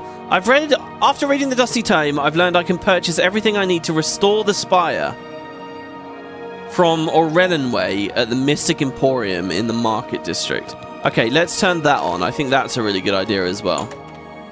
Because what I'm thinking, guys, is now that we're in the university and we've, so to speak, earned enchanting and spellcrafting, I might do a bunch of it at the tower. Like, that's just cool, right? But we've got to upgrade it. We've got to buy some of those candles and stuff, so... Right. Oh, it's a rainy day today. Pardon me, noble scholar, but could I speak with you a minute? Wait right there. I've got a moment. We need to talk. Oh, yes, of course. You recall my What is hypothesis?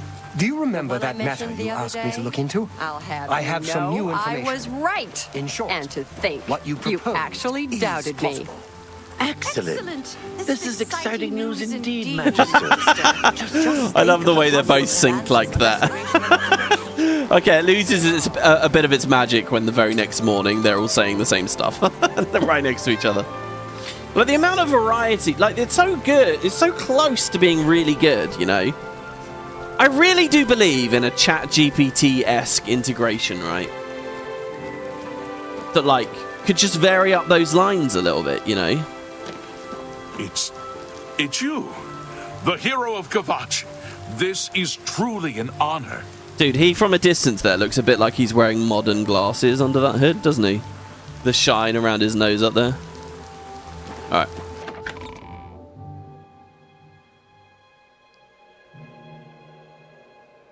And I think I've seen that as well, like that generative dialogue thing in old Oblivion.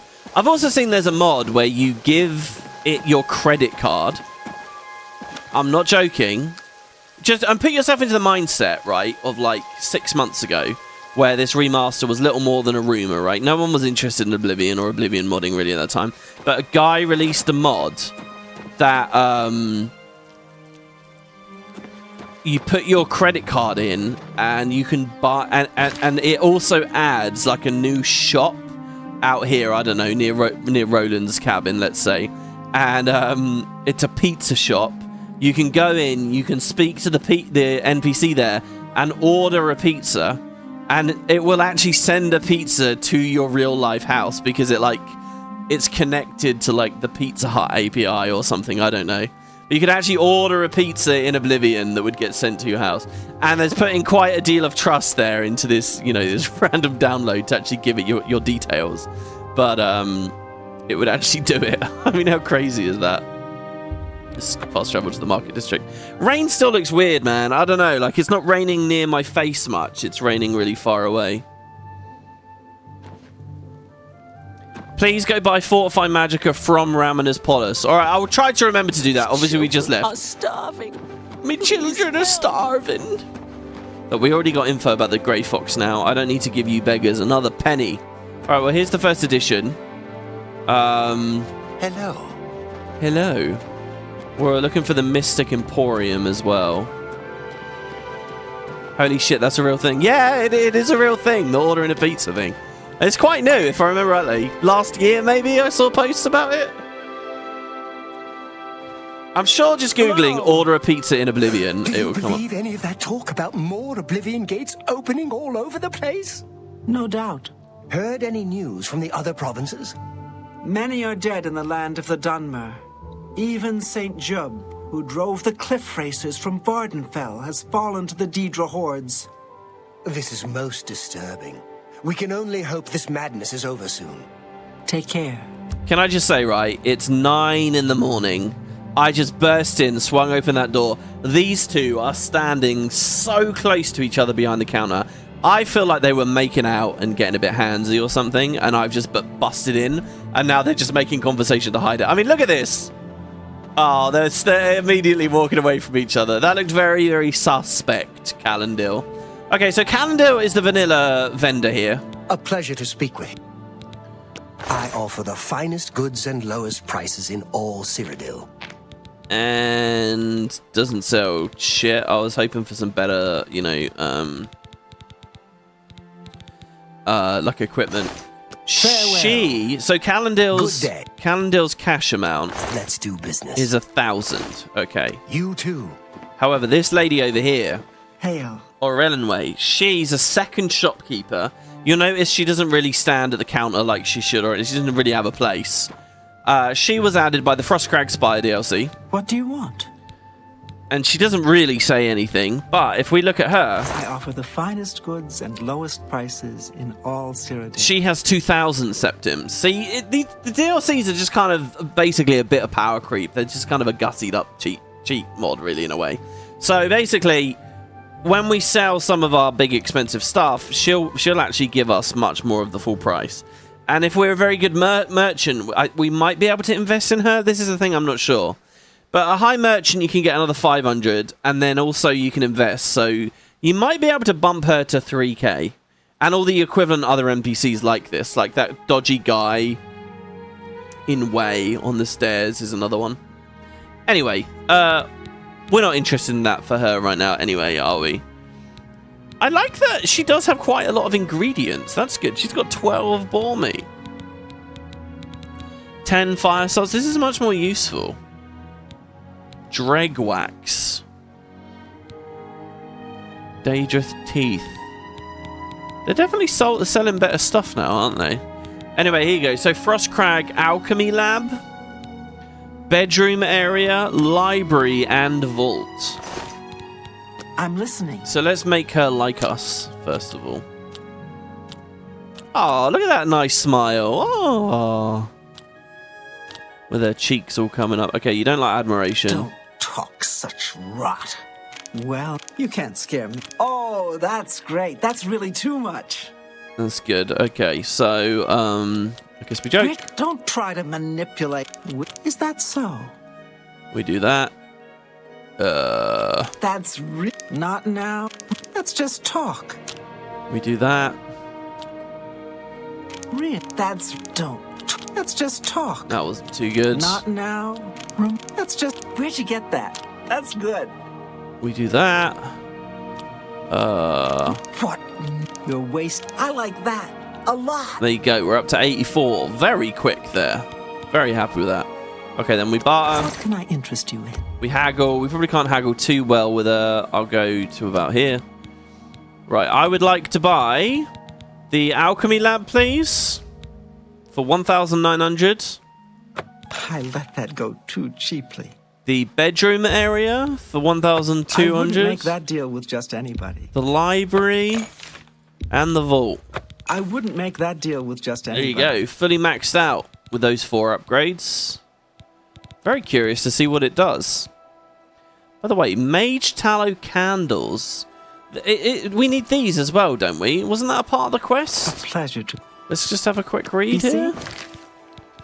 Crag. I can purchase everything I need. I'm sure there was something about these candles, though. Good day. I think I got to buy those. Have a look at my wares. I'm sure there's something to suit you.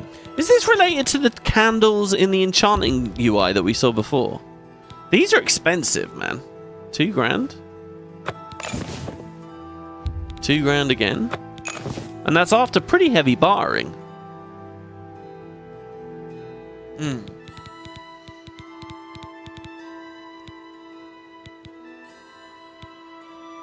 Those void salts look quite cool. Restore magicka and damage health on there, and fortify magicka. There's a lot of cool effects. Right. Thank you for your business. Thank you, Orrery. There you go. I've now purchased everything Orrery had available for Crag Spire. So I don't know whether we'll be able to do better with enchants and stuff when we go up there. I'm not going to go there too quickly, but it's something in our back pocket. Another little adventure to go on.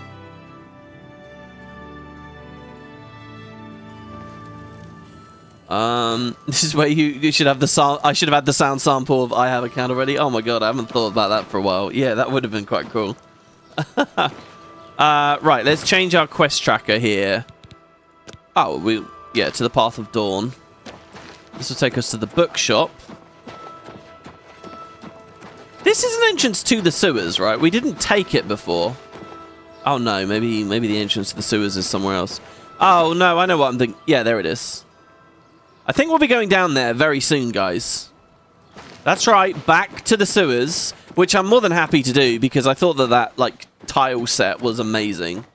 Or however we'd refer to that. Okay, first edition. Yes, please.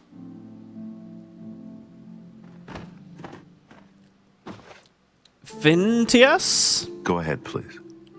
I'm going to be a very good customer to you. First of all, do you know anything about the Mysterium Xarxes? I know it's like this legendary thing no one's ever seen, but any thoughts? You must be referring to Mankar Camoran's commentaries on the Mysterium Xarxes. A common mistake. It comes in 4 volumes. The first 2 volumes are rare, but you may run across them from time to time. The 3rd and 4th are impossible to find. Oh. Well, I need 3 and 4. I happen to have a copy of Volume 3 on hand, but I'm afraid it is a special order. Already paid for by another customer. Sorry. Okay. Gwyneth would be terribly disappointed if it was gone when he came to pick it up. So sorry I can't help you. This is magical. This moment right here. This is what I think the entire main story should be like, really. There's a lot of different things you can do here. Like your roleplay and your choice to go through this is pretty big. You can, as far as I remember, you can wait around for Gwyneth and you can try to get it from him and do stuff relating to that. You can try to get it from this guy early based on like his disposition and stuff. You can steal it right here, right now. And they'll have like branching dialogue for all of it, right? Like if you steal it here early, when the guy comes in, he says, oh, I'm here to pick it up. And he's like, oh, sorry, it got stolen. I don't know where or why. There's lots you can do. I don't know what I'm going to do. I'm just going to sort of feel my way through it and see what happens. Have a look around. You won't find better prices in all Tamriel. He sells the document of puerile banter. Hey, that's like this stream, guys. The document of puerile banter.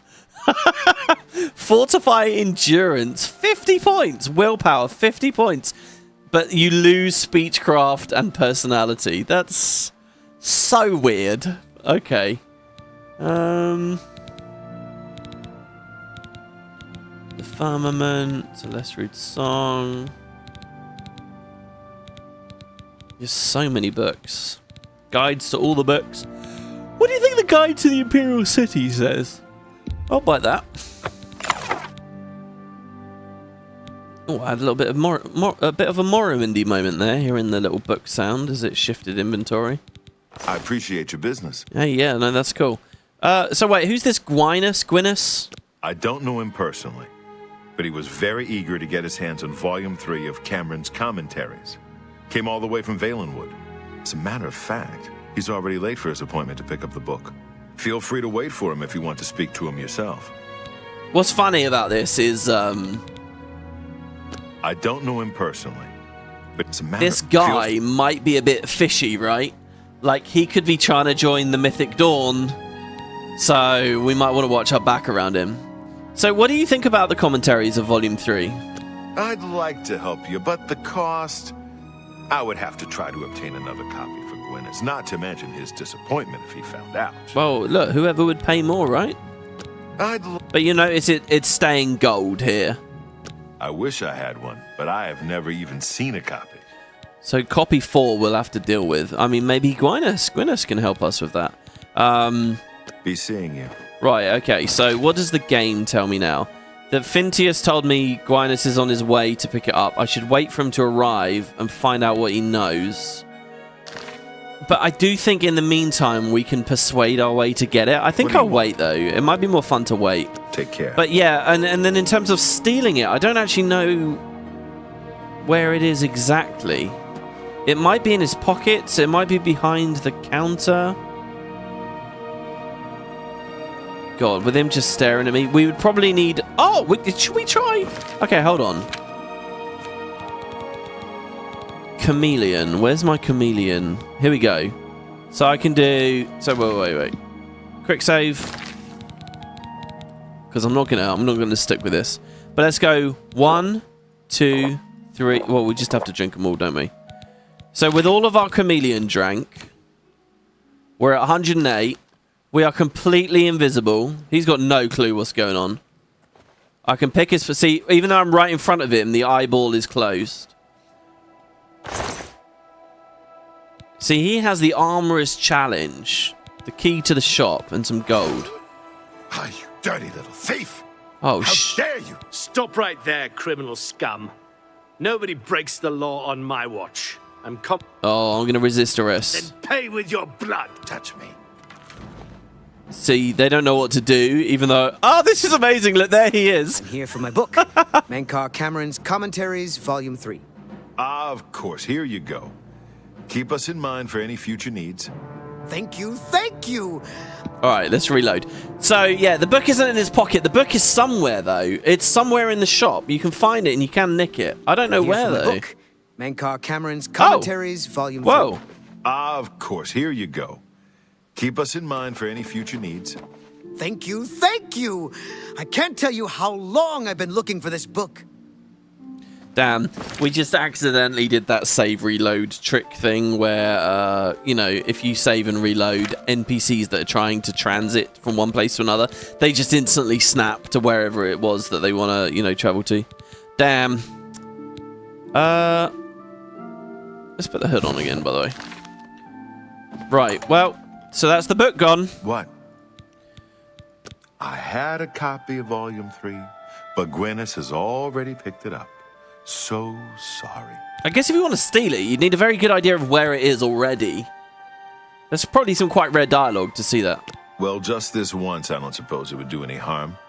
Gwyneth mentioned he was staying at the Tiber Septim Hotel. Oh. Perhaps he'd be willing to sell you Volume 3, but I doubt it.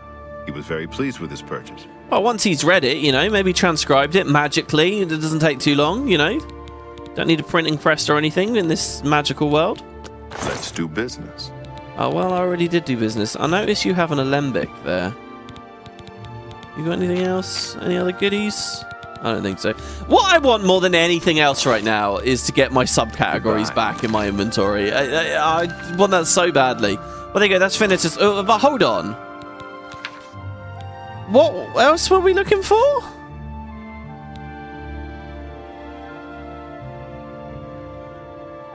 Oh yeah, through a nightmare darkly back in Bravil. We didn't do that. That's such a good quest. Oh, Weatherly is still overrun by ogres. Okay, look. Tears of the Saviour. Julianne Fannis referred me to a book, Nightfall, available at the 1st edition in the Market District.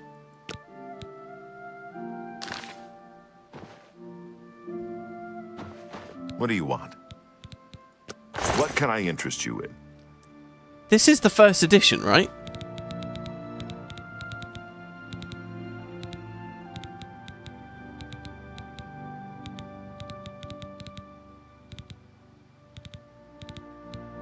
I don't see it there. Is this the 1st edition? Am I crazy? Good day. Hello. Darnified UI users heckling. Oh god, I'm seriously jealous of your playthrough. That heavy armor? Oh, there he is, Gwynus. I'll wait for him to get to the hotel. This is the 1st edition. Chameleons are scary animals, stealing your books, picking your pockets, committing crimes. One of the things I've been doing in GW1 at the moment is I'm grinding my Xarxes title at the moment. It's completely pointless and irrelevant, but I like the idea of having all those account-bound titles done, and I'm very close, you know, all things considered, so it's just something I've been doing a bit of. But as I do it, I noticed in my Zaitian menagerie, there's an NPC you can speak to there who tells you all the NPCs you're missing, and I had like pets that I'm missing. And I had loads and loads and loads of pets missing that I'd never leveled to 20 and cashed in at the menagerie for like different evolutions. Basically, you get it to level 20, you can give it to the keepers there, and they'll permanently unlock it for you of all evolution varieties, and they'll actually populate the map. You know, like when you put a crab there, it'll actually appear on the beaches and stuff. So it's a really bustling, beautiful outpost. There's like so much detail there. It's quite cool. And I thought I was like done with it, but I was not even remotely done with it. I guess because it was like one of the later updates, you know? Like there's just a billion pets that I hadn't actually finished off. And there's nothing you get for it. It doesn't count for the Hall of Monuments. There's no title. There's nothing really. But just for the fun, I figured since I'm grinding Xarxes, I will I'll unlock a bunch of pets there. And so I've been going through. I've done like 5 or 6. Like you can just work on them all at the same time. And it's funny, we're talking about chameleons there. There's an iguana pet in GW1 that I totally forgot about. It's basically just a recolored drake. And they called it an iguana. And it's like an Eye of the North pet. It's just in green. I thought that was quite funny. That's who I'm working on right now. And the mention of chameleons there, I thought, oh my god, this is kind of like that silly little pet that I'm leveling at the moment. It's crazy, you know, I've not been grinding that much, but the Spud Club Alliance / Guild actually owns an outpost in the Echoval Forest right now. Purely just through what I think is so low my grind. Like, we had 0 faction, and I got to get to 10 million to finish the title. And I'm at like 1.7 or something right now, dedicated. So not that high, but that's enough for an outpost already. So like I've been buying like cheap lockpicks. It's really weird to see where the game is now. Anyway, right, sorry. What do you want? I want Nightfall. Do you have that for sale? Am I an idiot? I mean, don't answer that. I know the answer to that. But right now, in this specific situation, am I being an idiot? Guide to Coral, Skingrad, History of Lockpick. There it is, Nightfall. 45 septims. Oh, we haven't haggled with that guy for a while. We're much better at it now. I can't afford to do that. Oh, never mind. I've purchased Nightfall from Finitas at the 1st edition in the Market District. I should read it to find out more about the tiers. Tell your friends about me. Thank you. Yeah, well, okay, so we got 2 books from him there. Oh, God, this is a big book episode, isn't it, guys? Because we got multiple copies of the Mythic Dawn commentaries to do. Okay, we got Nightfall, and I wanted to read the Guide to the Imperial City as well. We can do the Guide to the Imperial City pretty quickly, though, because I'm just going to gloss over all the, like, geography information. Okay, Guide to the Imperial City. Praise Akatosh! Bless the Empire and all its people! My name is Alessia Otis, and I'd like to tell you all about the Imperial City. The Imperial City. Who do you think lives in the Imperial City? Uriel Septim, Emperor of Tamriel, Defender of the Faith, and descendant of the sainted Tiber Septim, Lord Talos, the Holy God of the State, and law in our blessed 9 divines. I like this. It's written, obviously, back when he was alive, before he got assassinated. All know the Emperor to be a good and holy man, for he may often be seen in the Temple of the One, making his devotions to the 9 divines and communion of saints. It's weird to think a world where he's alive, he's just an NPC wandering around like the counts and countesses. And where does he live? In the Imperial Palace, in the center of the Imperial City in the White Gold Tower, which was built many ages ago by the godless, Daedra-loving Aelids. How fine it is that the stones raised high by this ancient evil empire are now reconsecrated as a monument to imperial justice and piety. People who visit that you would think that they would, you know, call the place an abomination and level it. People who visit, she doesn't see the hypocrisy or the, you know, and she's an idiot, basically. People who visit the Imperial Palace like to walk among the graves and saints of counts, battle mages and emperors, and gaze with wonder upon White Gold Tower, which can be seen from any place within the city. Well, not just the city, but the countryside all around. The Elder Council chambers here cannot be entered, and though you may marvel at their curious ancient armors, you will soon want to be away from the rude and discourteous Imperial guards. So the districts. So this is the bit I'm thinking of skipping. Continuing Widdershins, the Talos district, an exclusive residential area, lies to the west. The Arboretum, the infamous Arcane University, and many blah blah blah more places, like the Market District and the prison. I live in the Temple District of the Imperial City, and it is a very pretty place. You are welcome to visit me, my husband, and my daughter when you come to worship at the Temple of the One. This district is very pretty, and only pleasant and well-bred persons live here, though, as in all parts of the city, beggars are a constant problem. So we could actually go meet her. The Arboretum. In this beautiful garden, you will find the famous statues of the 9 divines. In the center, you will find the statue of Lord Talos, Emperor Tiber Septim. But is it right that Talos should have this place of honor rather than Akatosh, King of Gods? It is the scheming pride of the Elder Council, who sought favor with the sons of Talos, that is responsible for this shameful error. Really? She'd rather that be a statue of Akatosh than Talos. Of the market district, you will find crowds of people waiting outside the doors of the Office of Imperial Commerce to make their complaints about being cheated by some merchant. It is a very dirty place. Piles of crates lie around in untidy heaps, unwholesome toadstools and fungus growing clumps, and the cobbles are slimy and encrusted with filth. If you may send your servant rather than visit yourself, it would be far better. What about the university? This place is unspeakably dirty and unkempt, no better than a slum. You will never find the students or wizards outside in the air, for they are squatting in their dark dungeons, poring over profane texts and making crabbed scribbles on scrolls. Within the Archmage's tower is hidden the Imperial Orrery, which the mages use to study the sky. Such fools! Why do they not look on the glory of creation itself, and give praise to the 9 as they ought, rather than squat and peer at such ridiculous and expensive machine? I want to go there. We'll see the Orrery, hopefully. The mages are said to have a great library of precious books, but they jealously hoard them for themselves. Nah, they don't. We were just there. They had, like, the fundaments of alchemy and all the copies of the real Berenzia. Wow. I haven't seen those anywhere else. The mages, yes, they have a great library. This is no loss for the righteous, for these books are surely full of wicked nonsense. The Imperial Waterfront. This is a terrible place.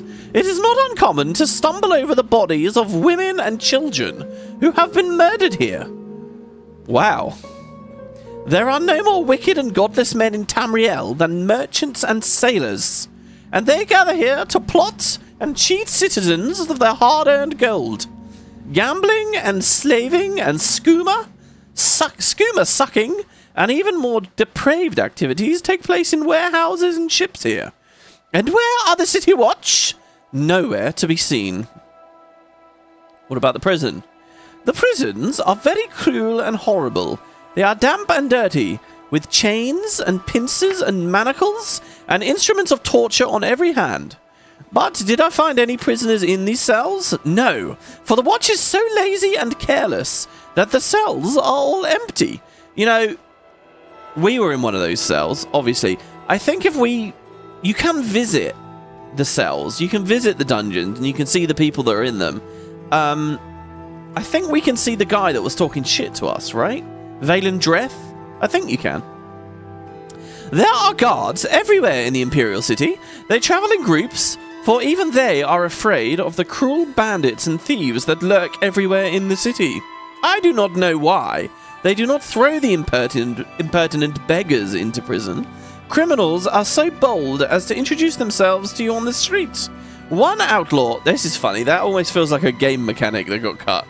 One outlaw was so brazen as to boast that he had stolen his weapons and armor from the Imperial prison. How careless and idle these watchmen must be to allow this. They know no shame, for the wicked officers of the watch are corrupt and accept gold from the hands of the very people they are supposed to place behind bars. Yeah. The arena. I will not tell you about this place, for you have no need to visit it.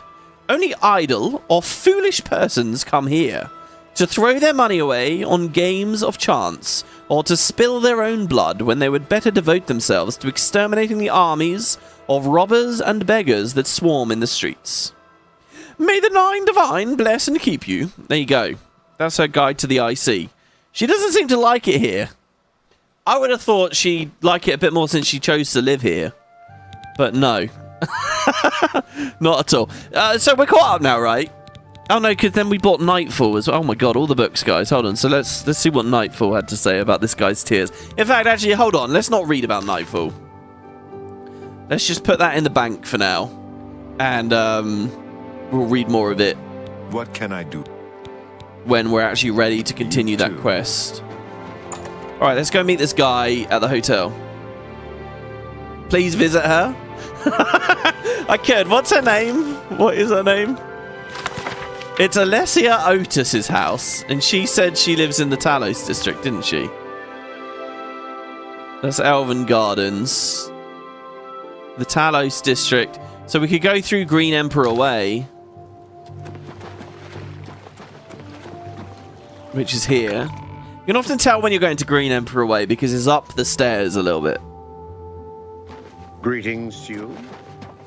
Greetings to you, sir. Hello. We still haven't seen the Chancellor. And like these guys here, they have fancy gear, right? Please show your respect for the Imperial Palace by keeping your voice down. I feel like in the original, their gear was like the white and gold was more prominent. In this, it's a bit more muted, but maybe that fits. I don't know, a bit better. Goodbye. Right. So, Temple District is. Wait, where did she live? Goodbye. Talos Plaza or Temple?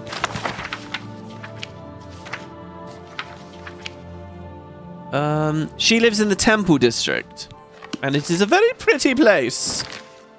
So the Temple District is the next road off. Herminia Sinner, amateur scholar of the ancient elves, dabbler in the arcane arts. How can I help you? Oh man, I want to go out into the forests and just go explore an alien dungeon right now. I think I've already I've had enough of civilization. We've been out in the cities a lot lately. Should we just say fuck it to Boris and the gates of Oblivion closing in around us? Just bail. Right, so the Temple District. Alessia Otis's house. Did we ever even see her door?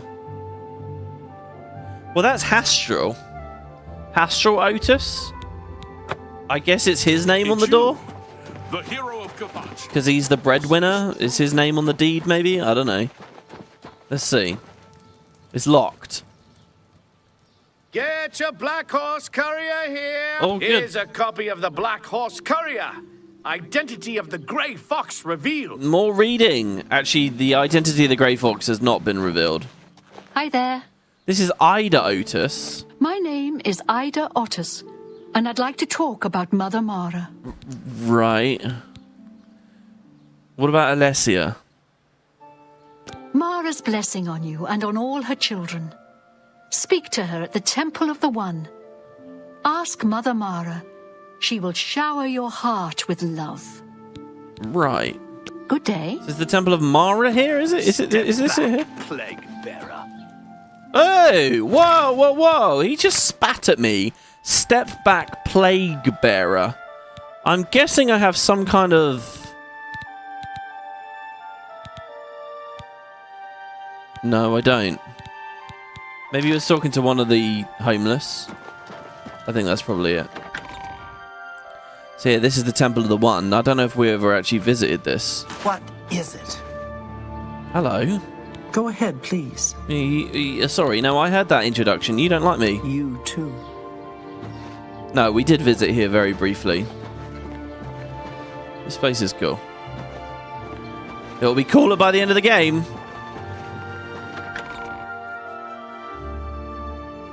You think it's just because I have damage stats? Yeah, I definitely do have damage stats. You're absolutely right about that. I don't have time to talk. Oh god, look at you. You look like a turnip. Mysterious note? Hey, I don't read them. I just deliver them. Oh, you're one of the people that would have given me the notes. Okay, about the Thieves Guild. People in the city, they get stuff and forget to pay. So I help them remember. You talk to them, lean on them a bit, and they remember right away. Okay. I have things to do.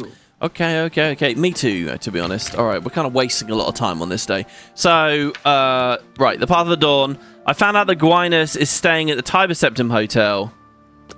This is the Talos Talos Plaza, which I think, thankfully, is nearby, so... I think it's through this door, and then it was, like, on the right or something. I'm listening.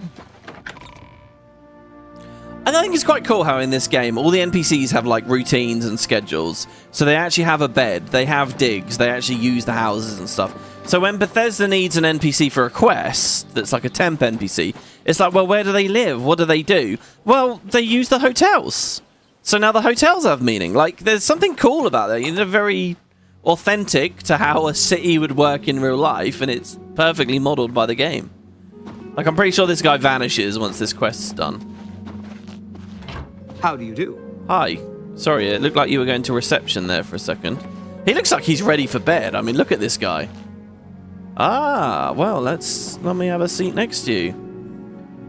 I'm looking for some help. What can I do for you? Oh, he doesn't look very happy. Those commentaries, the Volume 3 commentaries. Can I have them? Have you been following me? Leave me alone. That book is mine. No, what? I'm not following you. I was just pointed in your direction, you know. It's not quite the same. I mean, I could have followed you. So just give me the book and I'll leave it. Tell me about the cult, or I just want to buy it from you. Let's say tell me about the cult. The Mythic Dawn? Are you...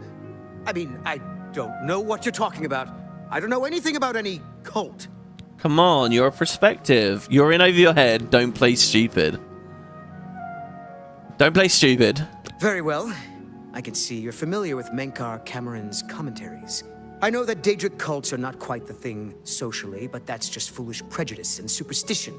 For the adventurous, open-minded thinker, Daedric worship holds many rewards. Yeah, I know. We've done more than a little bit of it ourselves. We've done 3 of them already, haven't we? Plus the Staff of Scamps kind of counts. They killed the Emperor, you fool! What? The Mythic Dawn were the ones? You have to believe me. I truly had no idea. I mean, I knew they were a Daedric cult. Menkar Camoran's views on Mehrunes Dagon are fascinating, revolutionary even. But to murder the Emperor? Mara, preserve us. Oh, sorry. Mike says, no, it's her. Talk to her for the meme. She's the lady in the Temple of the One is the one that asked the director to retake the audio. Really? Is it specifically her? Oh, maybe I should go back in and try that then. All right, after we've done him, we'll go have a look. I would like to do that. That would be very cool. All right, you better give me that book, Gwynus. Yes, of course. I don't want anyone to think I had anything to do with their insane plots. Here, Volume 3 is yours. What you do with it is your business. Well, there you go. Look at that. Look at that. A little bit of speechcraft goes a long way, guys. We didn't have to chop his head off or anything.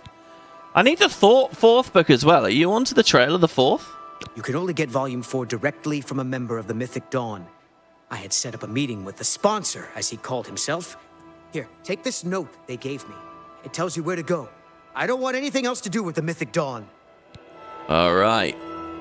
So book 4, we're nearly there. All right, I'm going to see how ridiculous this book 3 is. It might be mental. It probably will be mental. 7 pages? I mean, they're worth reading for all the skill ups. Mind you, it's 7, but not really. It's only 2 sentences. Okay, ready, everybody? The tower touches all the mantles of heaven, brother novitiates, and by its apex one can be as he will. More, be as he was, and yet yet changed for all else on that path, for those that walk after. This is the 3rd key of the new Mancha, and the secret of how mortals became makers, and makers back to mortals. The bones of the wheel need their flesh, and that is mankind's heirloom. Oathbreakers beware, for their traitors run through the Nimic paths, runner dogs of prolix gods. The dragon's blood have a hidden ascension in 6,000 years of ethereal labyrinth, which is arena, which they yet deny is oathbound. By the book take this key, and pierce the divine shell that encloses the mantle takers, the skin of gold, Scarab A Orbex. Woe to the oathbreakers! Of the skin of gold, the Xarxes Mysterium says, Be fooled not by the forlorn that ride astray the roadway, for they lost faith, and this losing was caused by the Aedra, who would know no other planets. Whereby the words of Lord Dagon instructs us to destroy these faithless, eat or bleed dry the gone forlorn, and gain that small will that led them to walk the path of Godhead at the first. Spit out or burn to the side that which made them delay. Know them as the Nemoli. Every new limb is paid for by the underknown. See, brother, and give not more to the Hydra. Reader, you will sense a shadow quire soon. The room you're in right now will grow eyes and voices. The candle or spell light you read this by will become gateways for the traitors I have mentioned. Scorn them and fear not. Call them names and call out their base natures. I, the Mankar of stars, am with you, and I come to take you to my paradise, where the tower traitors shall hang on glass racks until they smile with the new revolution. That is your ward against the Nemoli. They run blue through noise and shine only when the earth trembles with the eruption of the newly mantled. Tell them, go, Gartok al Nem. Come is God. God is come. Numi Mora. Num Dale Nem. Once you walk in the Mythic, it surrenders its power to you. Myth is nothing more than first once, unutterable truth. Ponder this while searching for the fourth key. Understood laws of the arcanature will fall away like heat. First, tower dictate, render that mutant blood bound, where he may do no more harm. Fuck, I'm reading it really badly here. As God of the Mundus, sorry, let me get my voice back. As God of the Mundus, unlike shall be his progeny, split from their divine sparks. We are 8-time Xarxes. Let the home of Padme see us as soul exit. Chim, those who know it can reshape the land. Witness the home of the Red King once jungled. He that enters paradise enters his own mother. Alam Ruma, the orbis endeth in all ways. Endeth we seek through our dawn, all endeth. Falter now and become one with the wayside orphans that feed me. Follow and I shall adore you from inside. My first daughter ran from the Dagonite road. Her name was Rumour, and I ate her with no bread, and made another, which learned, and I loved that one, and blackbirds formed her twin behind all time. Starlight is your mantle, brother. Wear it to see by and at its light. To paradise. There you go. I hope that was awful. I hope that was painful and awful and tedious and droning. And I hope some of you fell asleep. The most eyebrow-raising comment for me, I don't know what choice quote is for you guys, but I quite like this bit where he talks about entering our own mother is to enter paradise. Let's all consider this. Let that percolate a little. Kick that around as we move on our adventure to the rest to join the Mythic Dawn. Hi there. Welcome, friend, to the Tiber Septum Hotel. I am Augusta Aledia, your hostess. Oh, you don't pronounce the C in your name? Where can you find some fun? That depends on your idea of fun. You can bet, fight, or both at the arena. I have done both. There are plenty of sights to see and plenty of places to shop. But the watch frowns on brawling and adventuring in the city. Damn, what if I want to adventure in places I shouldn't be, i.e. trespassing? Let's do business. Yeah, let's do business. Do you have any good alchemy gear? No, you do sell a mace, which is interesting. I take it vendors like these are just like a crapshoot of a bunch of random stuff. She sells me very little books, but one of the only books she sells is The Lusty Argonian Maid. Great. Take care. Take care to you too. All right, let's go to the Temple of the One. Let's see if Mike's right on this. It definitely is an NPC in the city, and in a place like that. Oh, it started raining. We weren't reading that long, were we? You know, that's like when you're like doing a report or an essay or something. You're typing away, and you look up, and suddenly it's dark.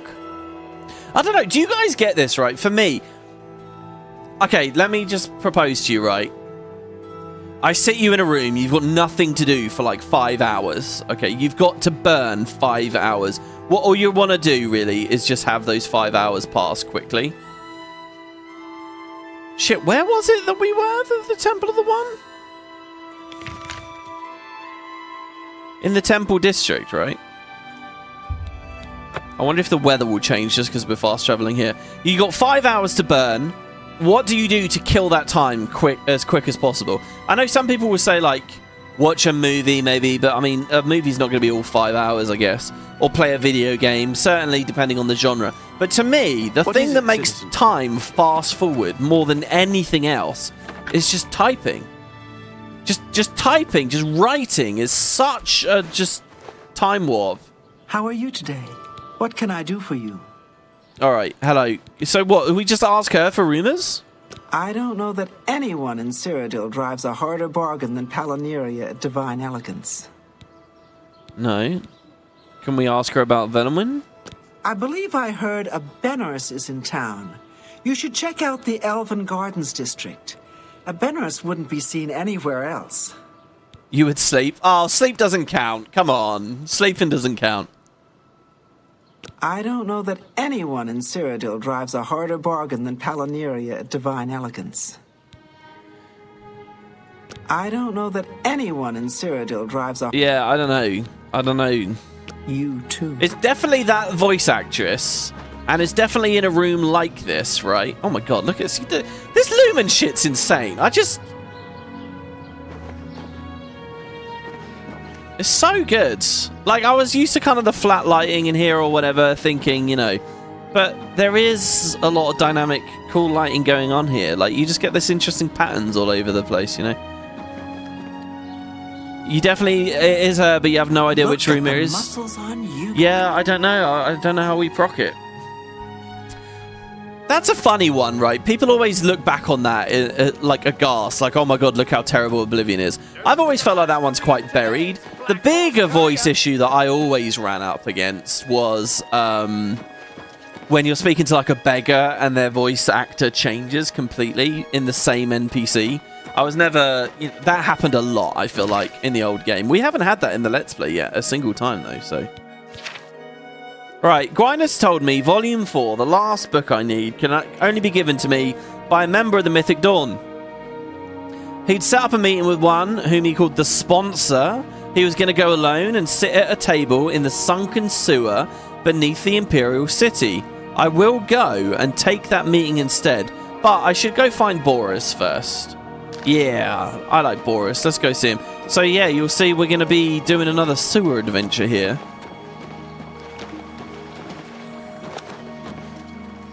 As far as I remember, it's the only other time in the main story that you go into the sewers. And it's weird, guys. To my mind, we're like halfway through the plot here already. There's a big chunk of story to come, but I don't know. I feel like it always just goes through really, really quickly somehow.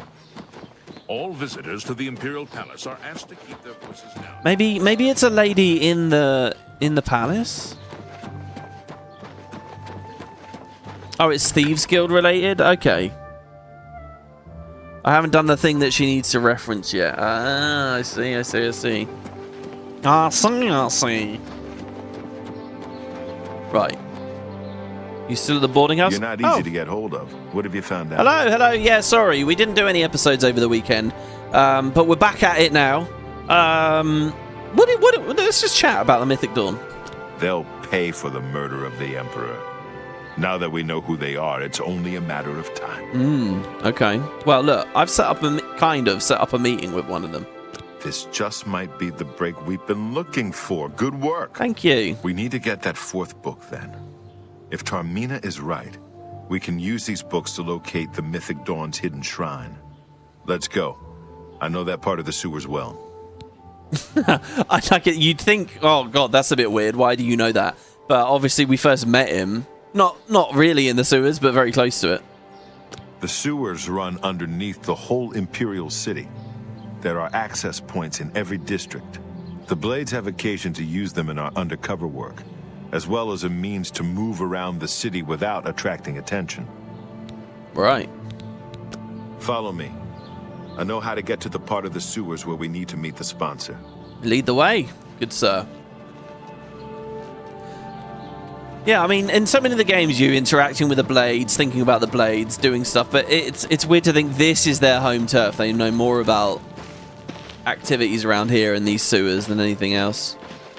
And this is our little moment to indulge. Wow, that was real close and real quick. All right, guys, enjoy drinking the sun for one last little moment here, because Christ knows how long we're going to be down there for. Probably a while. Now, there's actually a key to a whole area of the sewers that is 100% missable if you don't get it right here, right now during this quest. So I'm going to try my best. And once again, there's a bunch of options and different things that we can do while we're down here. Now, let's see. Can I light my... Oh, God, there's a rat there. Oh, shit. Yeah, we wrecked it. And he finished off a mud crab. There you go. Now, Boris can die on this one. And if he dies, that's it. He's gone for good. So I'm going to try to keep him alive. And to that, no, I'm going to quick save there. I'm not going to worry about this. I think I will put on my better gear, though. I mean, my temptation to just play in third person, though, and enjoy the visuals quite high. 3 hits for a mud crab. It's not great, is it? Stand ready. Nicely done, Boris. So because we collected this quest ages ago, I think it's going to be quite low scale. And it also means that our potential reward is going to be quite weak. Together! Oh. Oh my god, he got it already. Nicely done, Boris. 2 torches, I have plenty. Yeah, so the torch distance that we're casting is way further out now. Makes them much, much, much more usable. Really handy. Oh, it's a new cell. Okay, the sewer waterworks.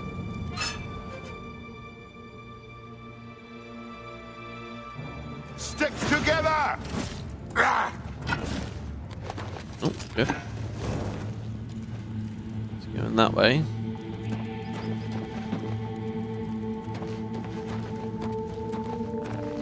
Get my back. I got your back. I think, anyway. Depends what we're fighting. Oh, God. This one's mine. Oh, he's just murdering his way through the... This is great. I'm not doing anything. He's just killing them all. Get my back. Yeah, I got your back. There's a goblin. In, like, iron, it looks like. He's a berserker. A little closer. Did he just say a little close because I accidentally hit him? Wrong. Holy shit. They got a goblin epidemic. Watch the flank. Dude, yeah, I'm not trying to hit you. Oh my god, that goblin's had a summon as well. That's awesome. Silver dagger. Potion of insulation. Wait, Boris. Holy shit. Oh my god, he's going for it. He killed another mud crab on the way. Oh, I don't have the athletics for this. Bro.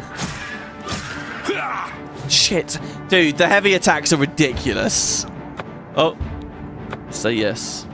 Where is Boris going? You left this berserker here?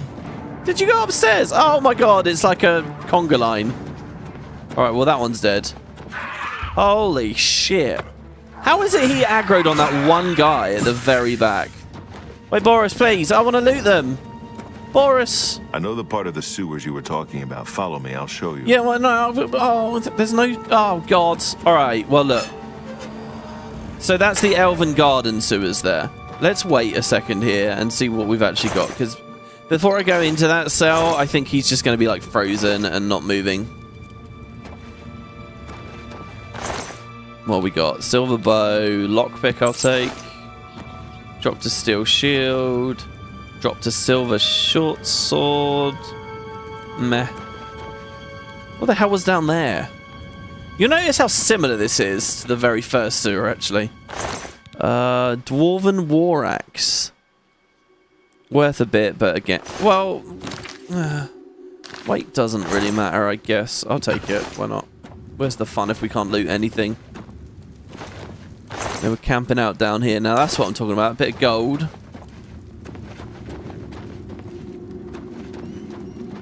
Usually, I like to make borers wait. Like, at the start. Then you can go through and clear it and explore it at your own pace. See, look at all these sacks and things around. Potion of healing there. Oh, that cobweb.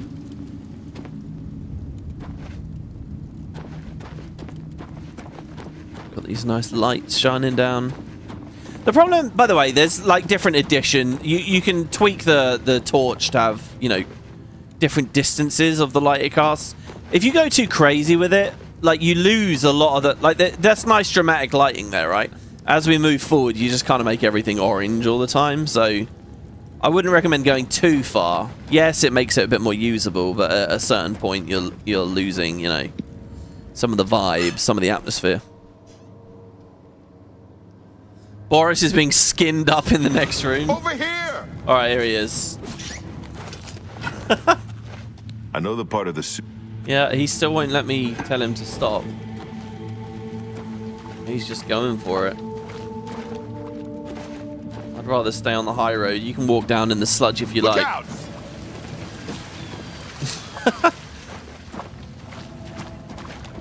As long as there's not a will-o'-the-wisp.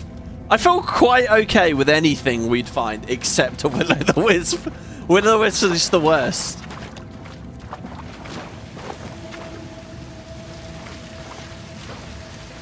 He won't sneak with me. Look out! I keep sneaking when I have NPC allies with me in this, expecting them to immediately react. And you know what? It's like in GW2 when... Like in some of the really good instances, like the POF instances, where you get on a raptor and suddenly the whole crew mounts up at once, you know? Alright, he's doing some kind of weird shuffle dance near that door. That might give us a second to just breathe the fresh sewer air. Alright, who am I kidding? Oh god, he's gone already. Oh no, he's just there. Ooh, mysterious looking door. Alright, the room with the table is just through this door. I always wondered who put it there. I happen to know that if you go up the stairs there, you can get a vantage point on the meeting room. I think I'd better be the one to handle the meeting. You'll be my backup. Keep watch from above in case of trouble. Right. So you can pick to have here... I want to do this in all the different ways. There's a lot of different things going on right now. Can I just say I'm not ready yet for a second, please? Well, don't take too long. I don't think they'll like it if they realize you didn't come alone. Yeah, maybe not. Okay. Make it quick. The longer we spend down here, the more chance we have of being discovered. So basically, there's going to be like an interview to join the Mythic Dawn through that door. And by the way, I think you can like cheese it somehow by like attacking them through the door before you actually go in. And you can get them to like attack you and run out. There's a lot of ways you can resolve this. Exit to Fathis Ulysses' basement. All I really want to do is keep Boris alive. Well, no, there is another thing I want to do as well. Okay, so... I'm going to go in the hot seat. I'm going to go in the seat and see what he thinks. So here's the plan. I'll meet with the sponsor while you cover me from the upper gallery. What do you think? No. I set this up. I figured this information out. I'll meet the sponsor. You watch over me. No, it should be me. I have a blood debt to repay these Mythic Dawn assassins. Besides, I've trained for this kind of thing my whole life. No. I'll meet the sponsor. Me. Very well. We'll do it your way. Be careful and remember, we can't leave here without that book. It's our best chance of getting the amulet back. I like that. I like that there was a little moment there where he gives you a bit of pushback. They don't often do that. So it kind of feels a bit more meaningful that you can click again and you can get in. Alright, I'm ready when you are. Listen, I may not survive this, but if I don't, you must. You must recover the book and find the Amulet of Kings. Now, what's a little bit unfortunate here, by the way, is you'll notice at no point was he a proper follower. He didn't actually follow us. He was scripted to go. And you might say, well, whatever, who cares? But what that does mean is, unfortunately, you can't take him off Earthor style and just explore the world. And I would love to do that with him. I think that would be amazing. But there's only one place later where he's a follower, but it's in a very weird section of the story so you just can't do it. Alright, don't worry, I never fail. I understand. We'll do it together. You leave me little choice. No, we'll do it together. I'm glad to have you at my back. Okay, let's do this. Alright, so he's going to go upstairs instead of through the door. And I'm going to go through the door. And yeah, I think literally... I think here or something, you can like... cast a fireball into one of those corners because they're hiding. They are actually in a place. So where's Boris? Boris is... He should be watching from... God, I don't know. Oh, there he is. Hey, man. You're taking the meeting. You'd better get in there before they realize you didn't come alone. Yeah, okay. That gate needs a key. That's the interview chair. I think, yeah, there. So basically you could attack already. Okay. Right, well, let's sit down. Whew. Slap ourselves across the face, wake ourselves up a bit. I mean, I look evil enough, and I'm vaguely according to their color scheme, so that's pretty good. Here we go. Now, I'd just like to say, real quick, if you come here and you go to pickpocket... Oh, never mind, it's not here. Well, he's got Mythic Dawn commentaries 4. It's weight 0. Doesn't that mean it should be easy to pickpocket? Superior Magicka Drain, some gold, the Sunken Sewers key. I mean, I got it. I told you to come alone, brothers. Never mind. Damn. Oh god, wait, I just quick loaded and I don't actually know where my last quick save was. Alright, Boris has gone up there. Come through here.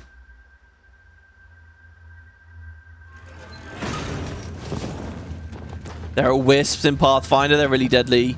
Yeah, in FF12, the fucking giant elemental wisp things are really deadly as well. Definitely seems to be a bit of a theme. I like that I can do this. Come alone. Wait, what's going on? Kill them. Strike.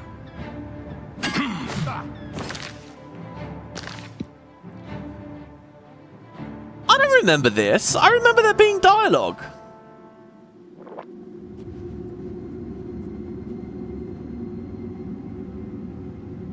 Right? You can definitely...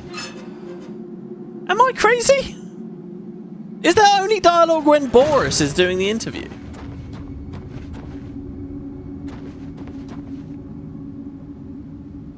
Is he just in their way? So, yeah, shh, stay quiet. Stay back. There. You shouldn't be getting spotted, bro. I don't know. I feel like I thought that there was a scene that you can talk to them, definitely, right?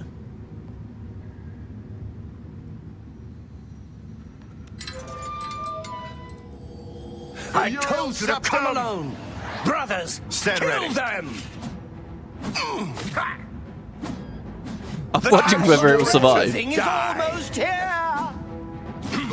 Maybe the remaster broke it, cast invisibility on him. Yeah, okay, but chat, here's the question. Is there dialogue when you're doing the interview? I thought there was. Maybe we're all misremembering it. My Boris sucks.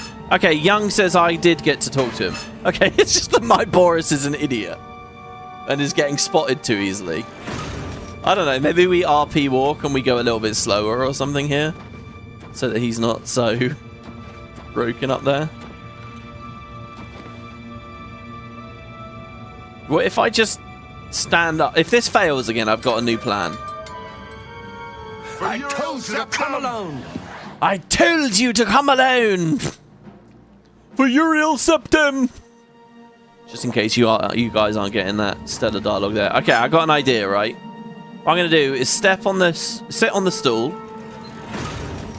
to trigger the flag. And then I'm going to stand up. And as soon as he opens that door... Oh. I'll sit and wait.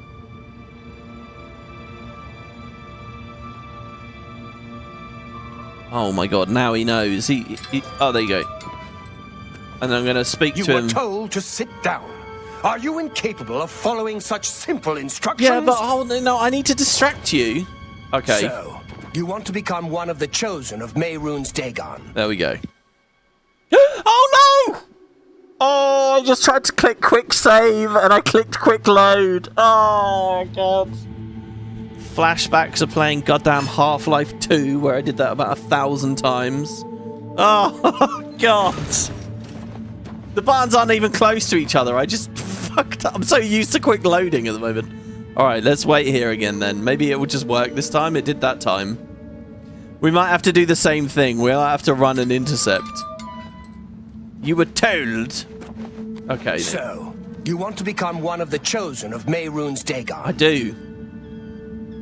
You were told to sit down. Are you incapable of following such simple instructions? Alright. So, by the way, who is this? This is Raven Camoran? Not Mankar. Raven. So this is actually like his son. You were told to sit down. I am sitting. Are you incapable of following such simple instructions? Oh god, we... Someone tells you to come alone. Oh. Kill them. Boris, you twat. What is going on here? I saw him sneak across the top. Right. 30th time's the charm? Boris, stop it. Okay, so I sit and I wait. And we just chill, alright? Hello. So, you want to become one of the chosen of Mehrunes Dagon? Yeah. The path of dawn is difficult, but the rewards are great. Oh, creepy. He stands behind me. I have the book you seek. With it and the Master's 3 other books, you will possess the key to enlightenment. I tell you to come alone. Oh. Brothers, kill them! Parry and strike awaits me. Lord Dagon will welcome your soul in a... Lord, that was not a very good line read, I have to say. I was going to say let's reload before and let's have Boris sit in the chair. Oblivion. The time of cleansing is almost... We might not be able to get the scene here. I don't know what to say here. I mean, how much more is there? I remembered it being an actual talkie-talkie, you know, where you interact with him. Maybe I can bait that still somehow?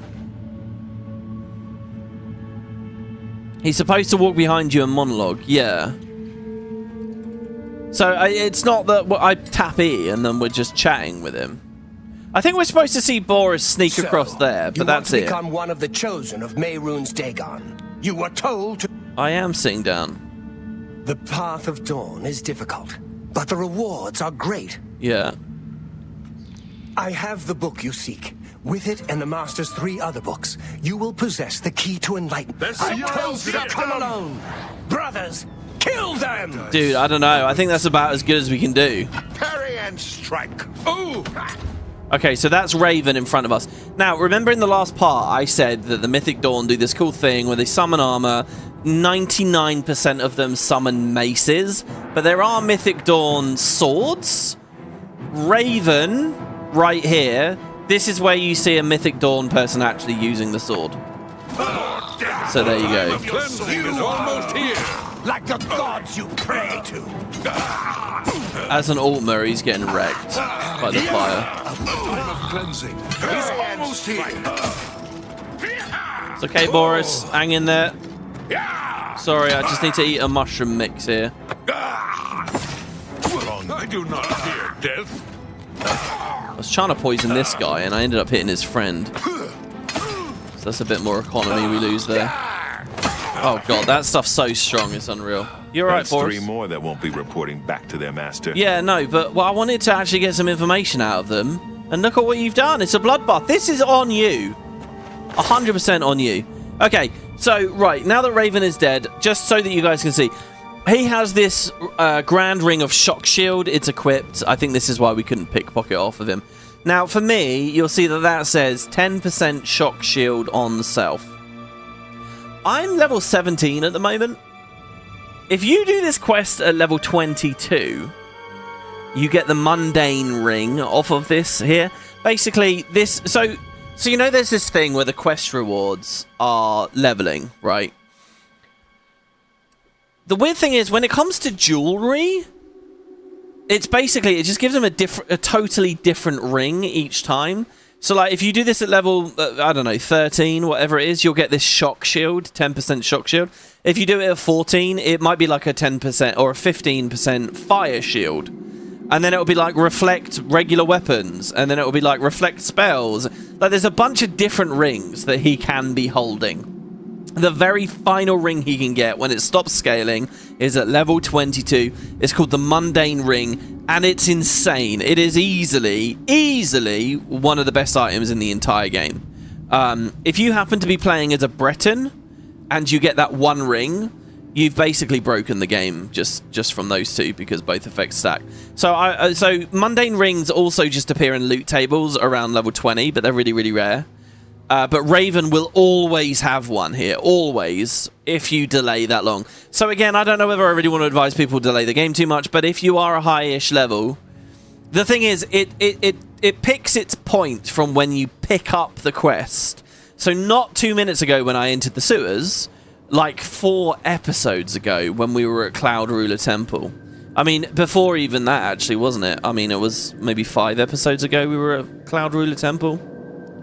So you've got to be careful about when you collect the quest. That's when it decides when it will scale. It's not your only chance to get a mundane ring, by the way, in a circumstance extremely similar to this. Trying to avoid spoilers. So yeah, and a lot of people will know about a moment way later in the game. But this is a moment too. Quite early in the game. Anyway, so there you go. He's got some gold, superior magica drain. He's got a bunch of weird effects on him, by the way. Like, he reflects damage, and he has like a custom birth sign and stuff. He has a robe, the sunken sewers key. This is the key. You definitely want to grab this. If you miss it there, then you've missed it. I guess I'll take the ring. We can sell it to someone. And the final Mythic Dawn commentaries. I have the 4th and last volume of Mankar Camoran's writings on the Mysterium Xarxes. I can now piece together the clues within to help find the Mythic Dawn's secret shrine. Maybe Tarmina can help me with that? Alright. Yeah, I feel like we missed some cool dialogue there, but hey. Now that you have all 4 books, you should be able to handle things from here. So you're not going to Cloud Ruler Temple. My place is at Martin's side. So there you go.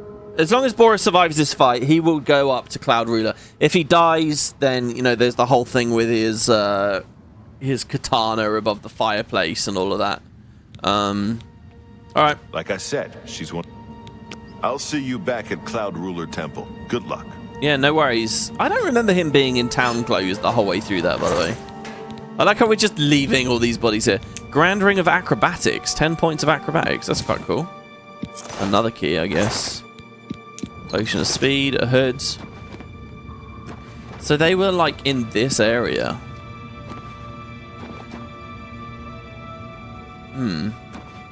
Camping out, I guess? A battered crate. Mythic Dawn robe. Bit of gold in there.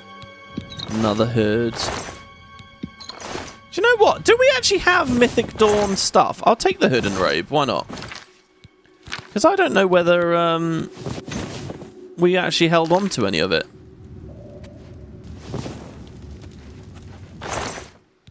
Hey, a Greater Soul Gem. There's commentaries 1 and 2. And they're worth a good amount of money, by the way. 40 septims, 60 septims.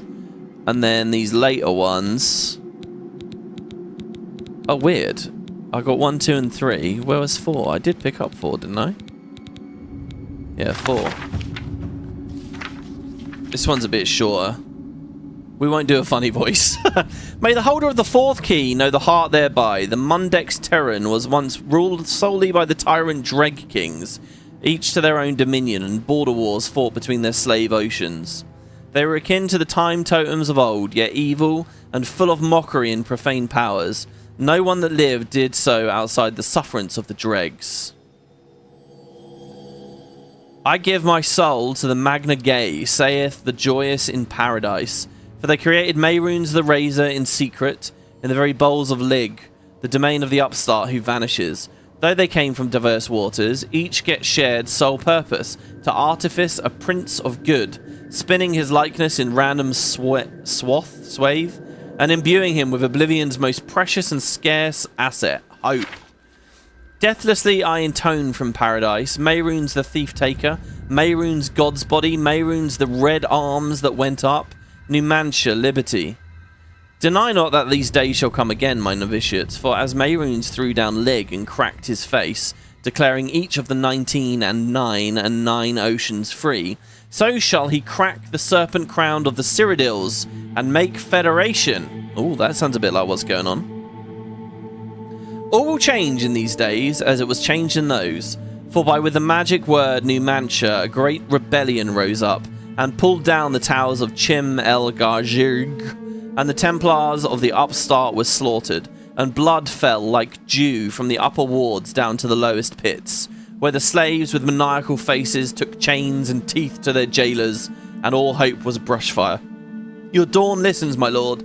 Let all the Orbis know that itself to be free. Mehrunes is come, there is no dominion save free will.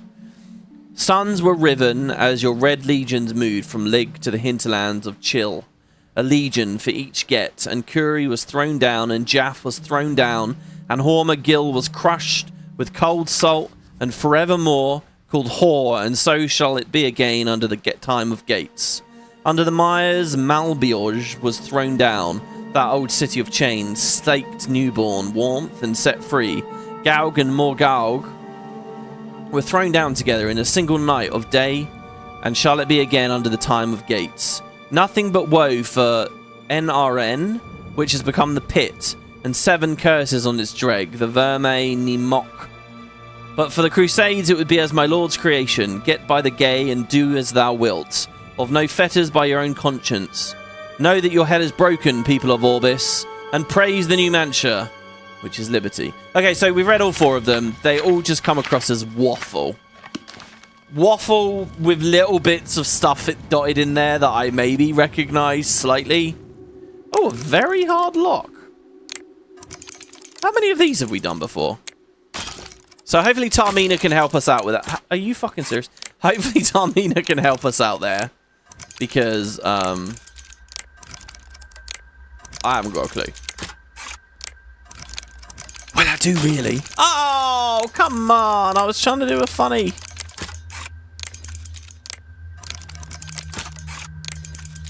This is so not going to be worth it.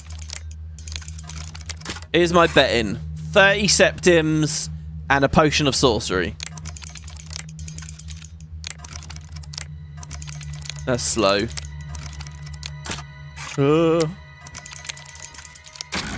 Alright, here we go. 25 septims, a gold nugget, a lockpick, and a tome. Alluring gaze. Alright, the tome helps a little bit with that.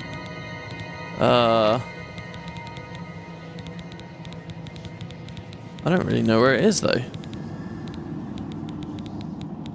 Here we go. Alluring gaze tome.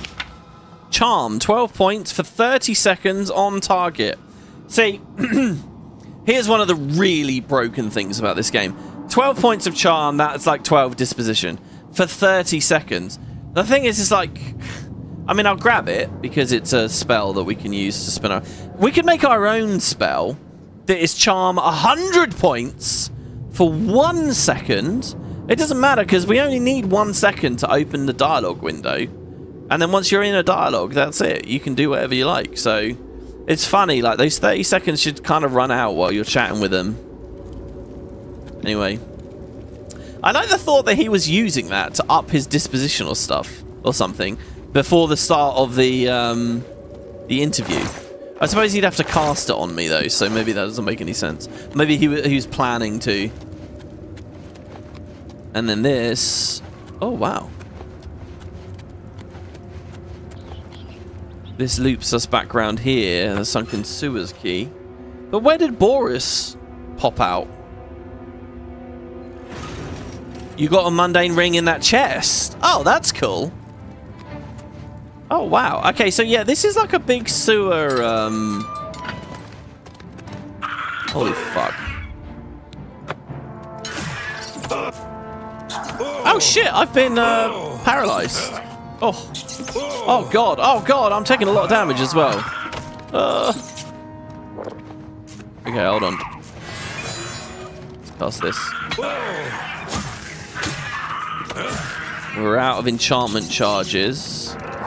So let's see. And we don't have a soul gem. So we're going to have to manually cast. God, I'm trying to think of too many things at once right now. Let's just get our poison going. Fuck me, I'm like properly backed into a corner here. Okay, let's manually cast Soul Trap on at least one of these guys. On touch, Soul Trap.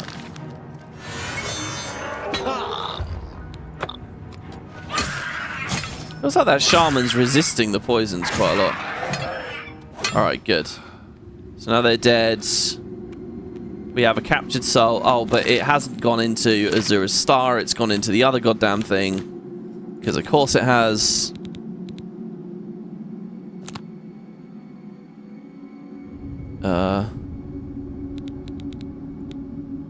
That one's empty.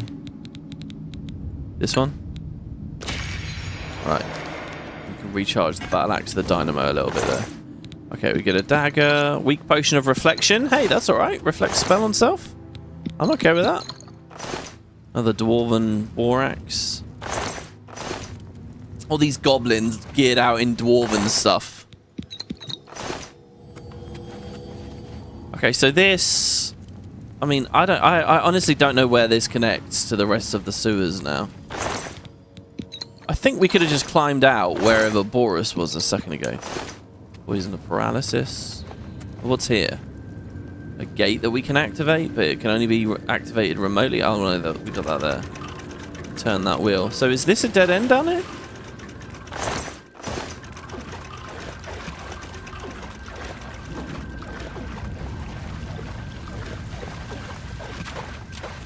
Oh, it is.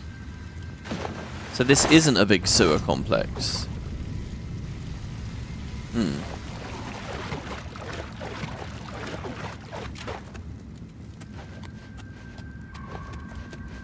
This pulls us out into here.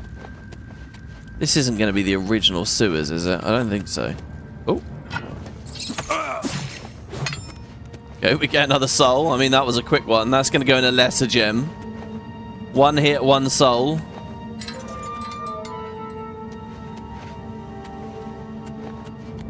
Alright, that's a way out. That's into someone's basement. So we might not want to go there. Another quick rat soul.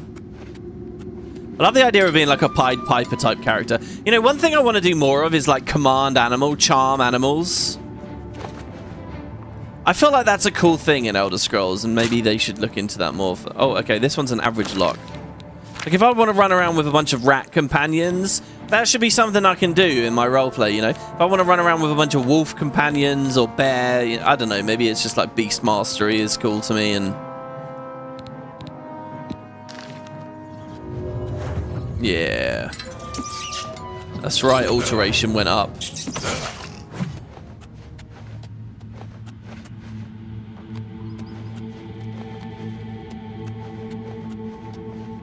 There's a door to the southwest tunnel. Oh god, how big is this sewer? There's an exit to the Talos. It's a funny little dungeon, this, because it feels like I'm so close to the Imperial City and safety all the time. Because there's all these exits up there. It's just, are they like safe exits, you know? Oh, another... Ah, shit. Another good lock, but we already moved off of the spell that we're looking for. Oh, God.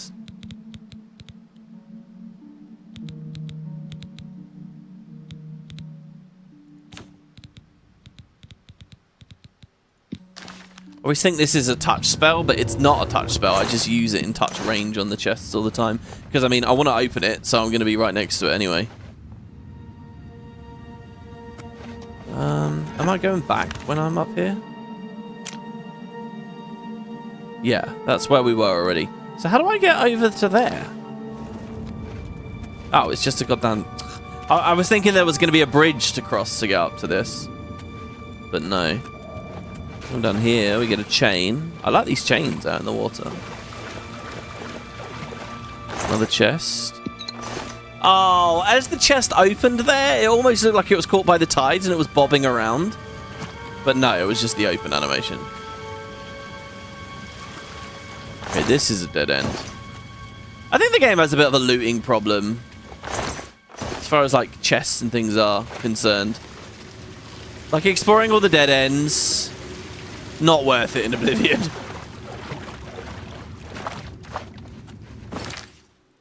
Basically, you're angling for the one boss chest.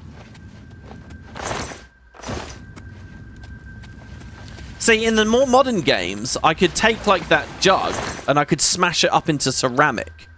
And, you know, ceramic would be like a crafting ingredient that I can use for building up, you know, my little house or whatever. So everything has a little value. Oh, it's such a cool little... Oh, yeah! One of the things of MMM was, like, it would scale, like, mob sizes. So you could have, like, really little mud crabs and then bigger ones sometimes. I've only just realized these are all always the same size. I don't know if it did recolors. You probably want to save that for different, like, strength enemies, right? Like a silver goblin is a stronger one. Okay, that's also a dead end. Well, hold on, but not quite. Because this door brings us to one final staircase.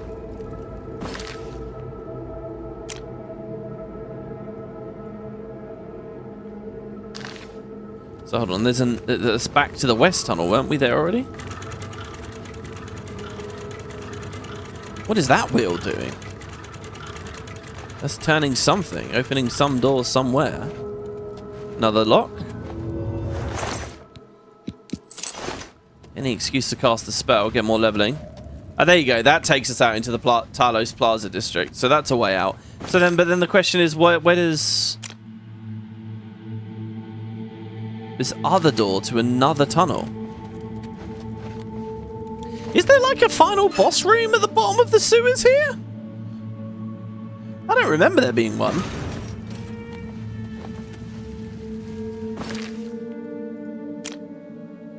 Yeah, we ain't ever been here before. Oh god, it's such a maze. It's quite good. There's so many mud crabs and rats for us to fight.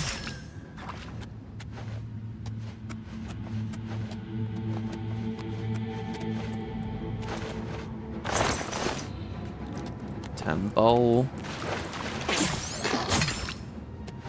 We could have come out here with a lot of crab meat. Door to the temple sewers. Oh, I'll tell you what, guys. I'll leave it here. I don't know. And then that's the Talos Plaza sewers. There's just entrances to loads of different sewers all over underneath the city. I don't really remember any quests asking us to be here, but who knows? There might be something at the Thieves Guild. God, I don't remember where I came from now. It's the temples of shit. Where did we come from? Oh, God. I think it was that door there, wasn't it? This one? I think it was like...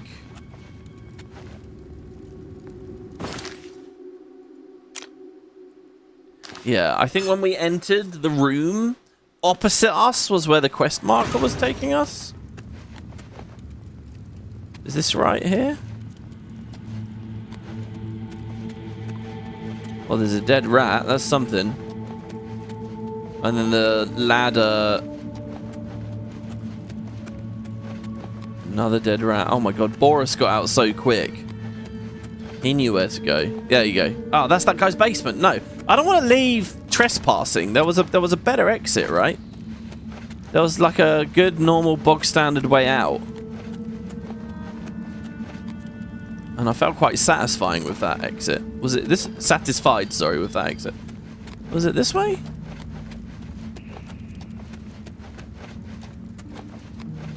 Was it this? No, that's the south. That was the tunnel. Come through this door on the right. Across the way.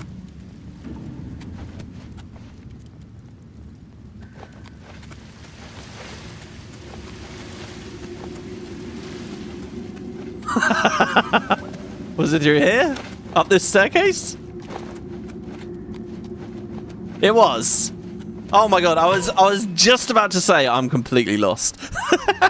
But no, we got it, see? No doubt. Not even for a second. Oh my god, it's the middle of the night now. Hey, that looks nice. Oh, especially with the window above it. Okay, so back to Tarmina at the university, I guess. Do you think she's asleep? Probably. It says we literally left the sewers at midnight. That's pretty bad timing. Oh, dude, that's good with the purple glow, though. Ah, you must be the Arcane University's newest addition. This humble battle mage bids you welcome. Thank you. I aim to be a battle mage of a sorts myself one day. And by that, I mean like an Imperial accredited one. Because we already played like that.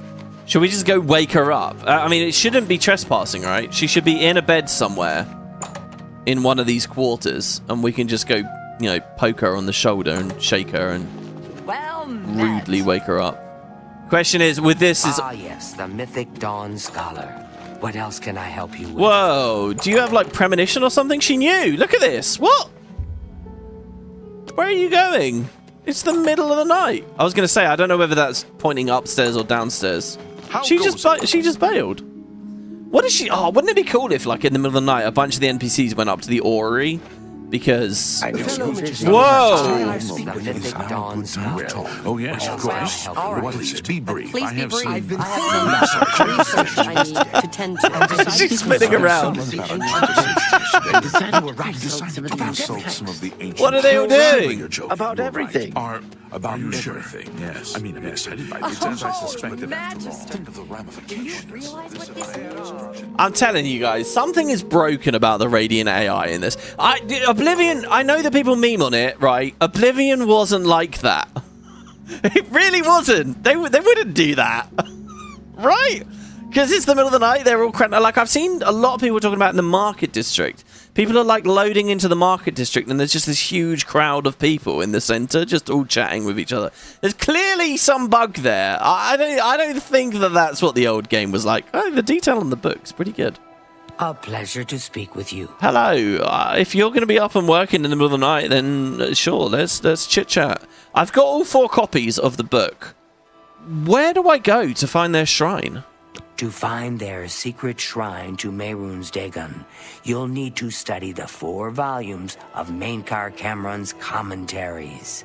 It is a fairly common practice of these kinds of esoteric cults to put hidden messages within their sacred writings. In effect, simply by finding their way to the shrine, prospective members have already passed the first test on the road to enlightenment.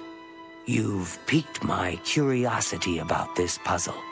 I will think on it myself and let you know if I have any ideas. Oh, I wonder... Check back with me tomorrow after I've given this matter some thought. Interesting. So I can solve it for myself in the meantime, or we can wait the day and then ask her later? Half of the Council of Mages resigned. Yeah, I know they did. I'll keep studying the first 2 volumes of the commentaries. Who knows? I might turn up something before you do. I forgot I was in the clothes. I like the idea I've come back to her and I'm wearing this.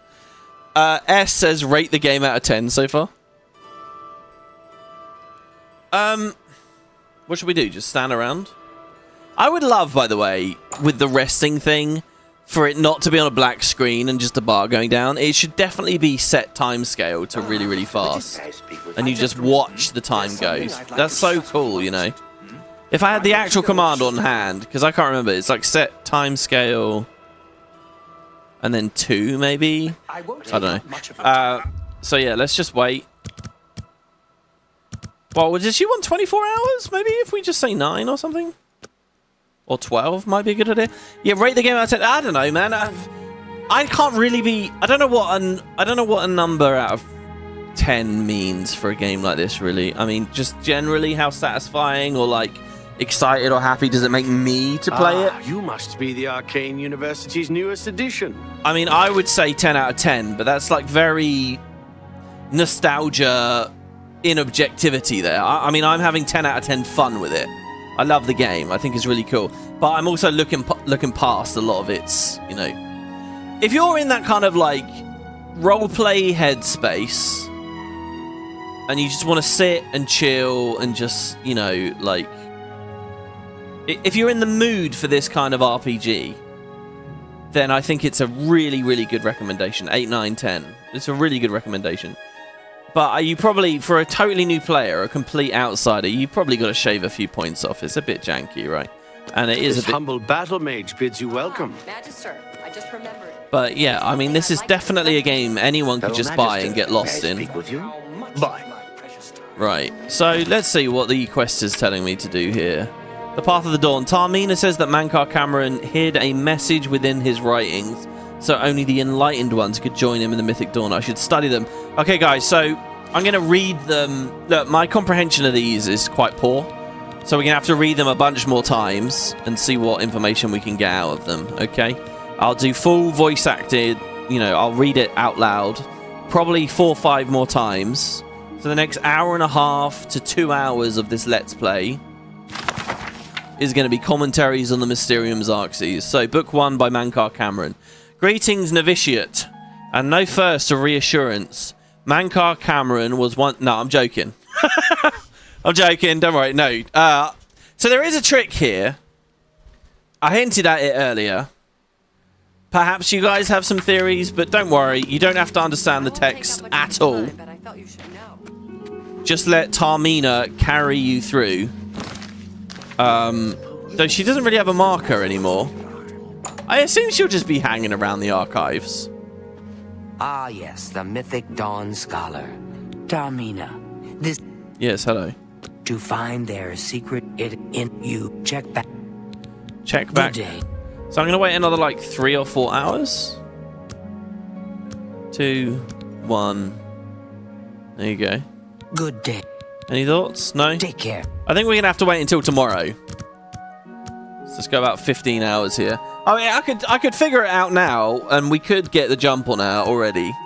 In fact, I wonder, if you know how this works, I wonder if you could skip the whole sewer section. I don't know. By the way, it's funny we just killed Raven Camoran there, and Boris didn't even blink. He didn't even have any conversation with us about that. Right, hello. Well met. Right, any thoughts? I turned up copies of the first 2 volumes from my colleagues, and I spent a little time rereading them. Okay. Mankar Camoran certainly is a fascinating writer. Undoubtedly insane, but fascinating. But you say more so. to the point. It appears to me that the first words of each paragraph may be significant. A message may be hidden there. I'll continue to study the problem. Come by tomorrow if you like. I may think of something else. I wonder, will she really just completely hold my hand through this? Words of each paragraph are the key. I'm sure of it. Well, I shouldn't keep you. Goodbye. So there you go. She's already revealed it to us. Basically, those big red letters, they're going to spell out an instruction for us. But she did just say, come back again tomorrow. So I wonder if I do. She doesn't seem to sleep, by the way. That was at 4 AM we were doing that there. If I do come back tomorrow, I mean, how much more simple can she make it for me? Let's see. But yeah, so if you know where to go and when to go, could you just skip a bunch of this quest? Hey, Tarmina. Good day. I think I may have figured out the hidden message in Mankar Camoran's books. Do you have the 3rd and 4th volumes with you? I do, yeah. Do you want them? Excellent. Let's see. Yes. The first letter of each paragraph spells out a message. Write this down. Green Emperor Way, where tower touches midday sun. Are you familiar with Green Emperor Way? The gardens around the Imperial Palace? Something must be revealed there at noon. How exciting. Okay, noon. Now, I didn't really plan this out very well here. Okay, 5 in the morning. This is good. Half a mind to go down to Green Emperor Way myself and see what's there. Well, good luck. I hope you find what you're looking for. Thank you, Tarmina. You've been incredibly useful. The way she was saying Green Emperor Way there sounded like, you know, like when you're on the phone and they just slip the, you know, the specific information in. Excuse me, fellow Magister. Is now a good time to talk? I guess that depends on how much of my precious time you need. I won't take up much of your time, but I felt you should know. Magister? Fellow Magister? Really? I mean, it's definitely Magister, right? Oh, look, we saw the lights go out. Ah, you must... That's always a moment. You know, you've been out drinking at a party or downtown or whatever. You're walking home. It's always a bad moment when you see the sun is up already. Or as you see the street lights turn off. It's like, oh, I really should be in bed right now. Studies Under Stars just had that moment. Oh, but it's so good, though, because Studies Under Stars was studying under stars. And I like to think all that waiting around we were doing. Look at the pink dawn light there. That's so good. And every time I see an Ayleid's ruin among the trees, it's just so magical and good. I like to think that those 2 days waiting around with Tarmina was just, you know, having fun, studying, enjoying the fruits of the university, actually spending some time here, you know, not just beelining around. I do like that idea. Whenever we click wait, we are relinquishing control of our character, and they're having fun doing whatever, you know. Right, so yeah, Green Emperor Way is in the center of town. And here, I'll show you guys. She read it out for us, but you can do it for yourself if you have a look. This is a weird thing. It's like, I like to believe that this is this really meaningful, insane, yet meaningful, dense literature where to find the secret is to truly comprehend and understand the spirit and the message of what he's saying. But no, actually, it's just like this bullshit, like, really surface level, superficial, like, empty thing of, oh, read the first letter. You know, the kind of thing you'd give to an 8-year-old as a puzzle. And it's just, there's such a you know, such a missed opportunity almost. Not really, because obviously the game's not going to write some incredible thing that people have to understand. But it just feels a bit weird. It feels almost tacky, you know. The clue to getting in is such a silly thing. But maybe that tackiness rolls into the fact that the Mythic Dawn are idiots, basically. I don't know. I mean, I don't get that vibe. I mean, they really are bringing on the end of the Septim Dynasty here, and they really have brought about Oblivion. It's pretty crazy. Anyway, so yeah, G-R-E-E-N, Green, E-M-P-E-R-O-R, Green Emperor. That's what the first book says. It says Green Emperor. And you can get from the first book, therefore, oh wow, that says something, but what does it mean? And then once you got the second book, W-A-Y, Way. Green Emperor Way. You might suss, oh my god, that's a place in the city. And then where, it says W-H-E-R-E. And you can see it quite easily, the where there. Where, and then T-O-W-E-R. Where the tower, T-O-U-C-H-E-S. Green Emperor Way, where the tower touches. And then the final one is M-I-D-D-A-Y-S. So, where the tower touches midday, S-U-N, sun. So, what we're looking for is in this graveyard. Again, similar to this grave robbery quest. Wait, where are we here? We're in the right place yet. We're not, are we? I'm going to go through this door here. I was thinking it felt a little bit open. We got to find a specific grave that is like kind of a tall tower. And this shit's amazing, by the way. This is the kind of thing... When Oblivion came out and when people were originally modeling it, there was so much conversation about quest markers. Because Morrowind hadn't done it. And with this thing we're experiencing here, Morrowind was full of this kind of stuff. Or like what we did with the Akavir quest very recently, you know, where we were kind of... You could read the instructions and go... You could find the Dragonclaw rock, and then you could find the thing and, you know, actually travel around the world. And it is really immersive and cool. So people would, like, remove the quest markers. The thing is, it works for some of Oblivion's quests, but a lot of them aren't descriptive enough. And I remember some other people had initiatives where they say, okay, well, look, we're going to update all the journals and all the quest logs to have all that extra information, so you can play it in, like, the immersive Morrowind way, if you like. But I don't know, 20 years forwards, I think that the general gaming landscape has spoken, hasn't it? And people like quest markers, and that's what we're going to have, ultimately. You know, and the idea of a Morrowind remaster in a couple of years or whatever, there's kind of this big idea. Would they stick with quest markers or not? Because Morrowind loses a lot of its spirit without them. And then there's the question of, do they get rid of the fog or not, the long-distance fog? Because as soon as you do that, like if you play open Morrowind... with the fog off, you realise actually Vardenfell's tiny. So anyway, so yeah, the quest marker is pointing us to this. So it's not much of a tower, but the quest marker is really handy for me here, you know. If I didn't have the marker, this would be a bit of a pain in the ass.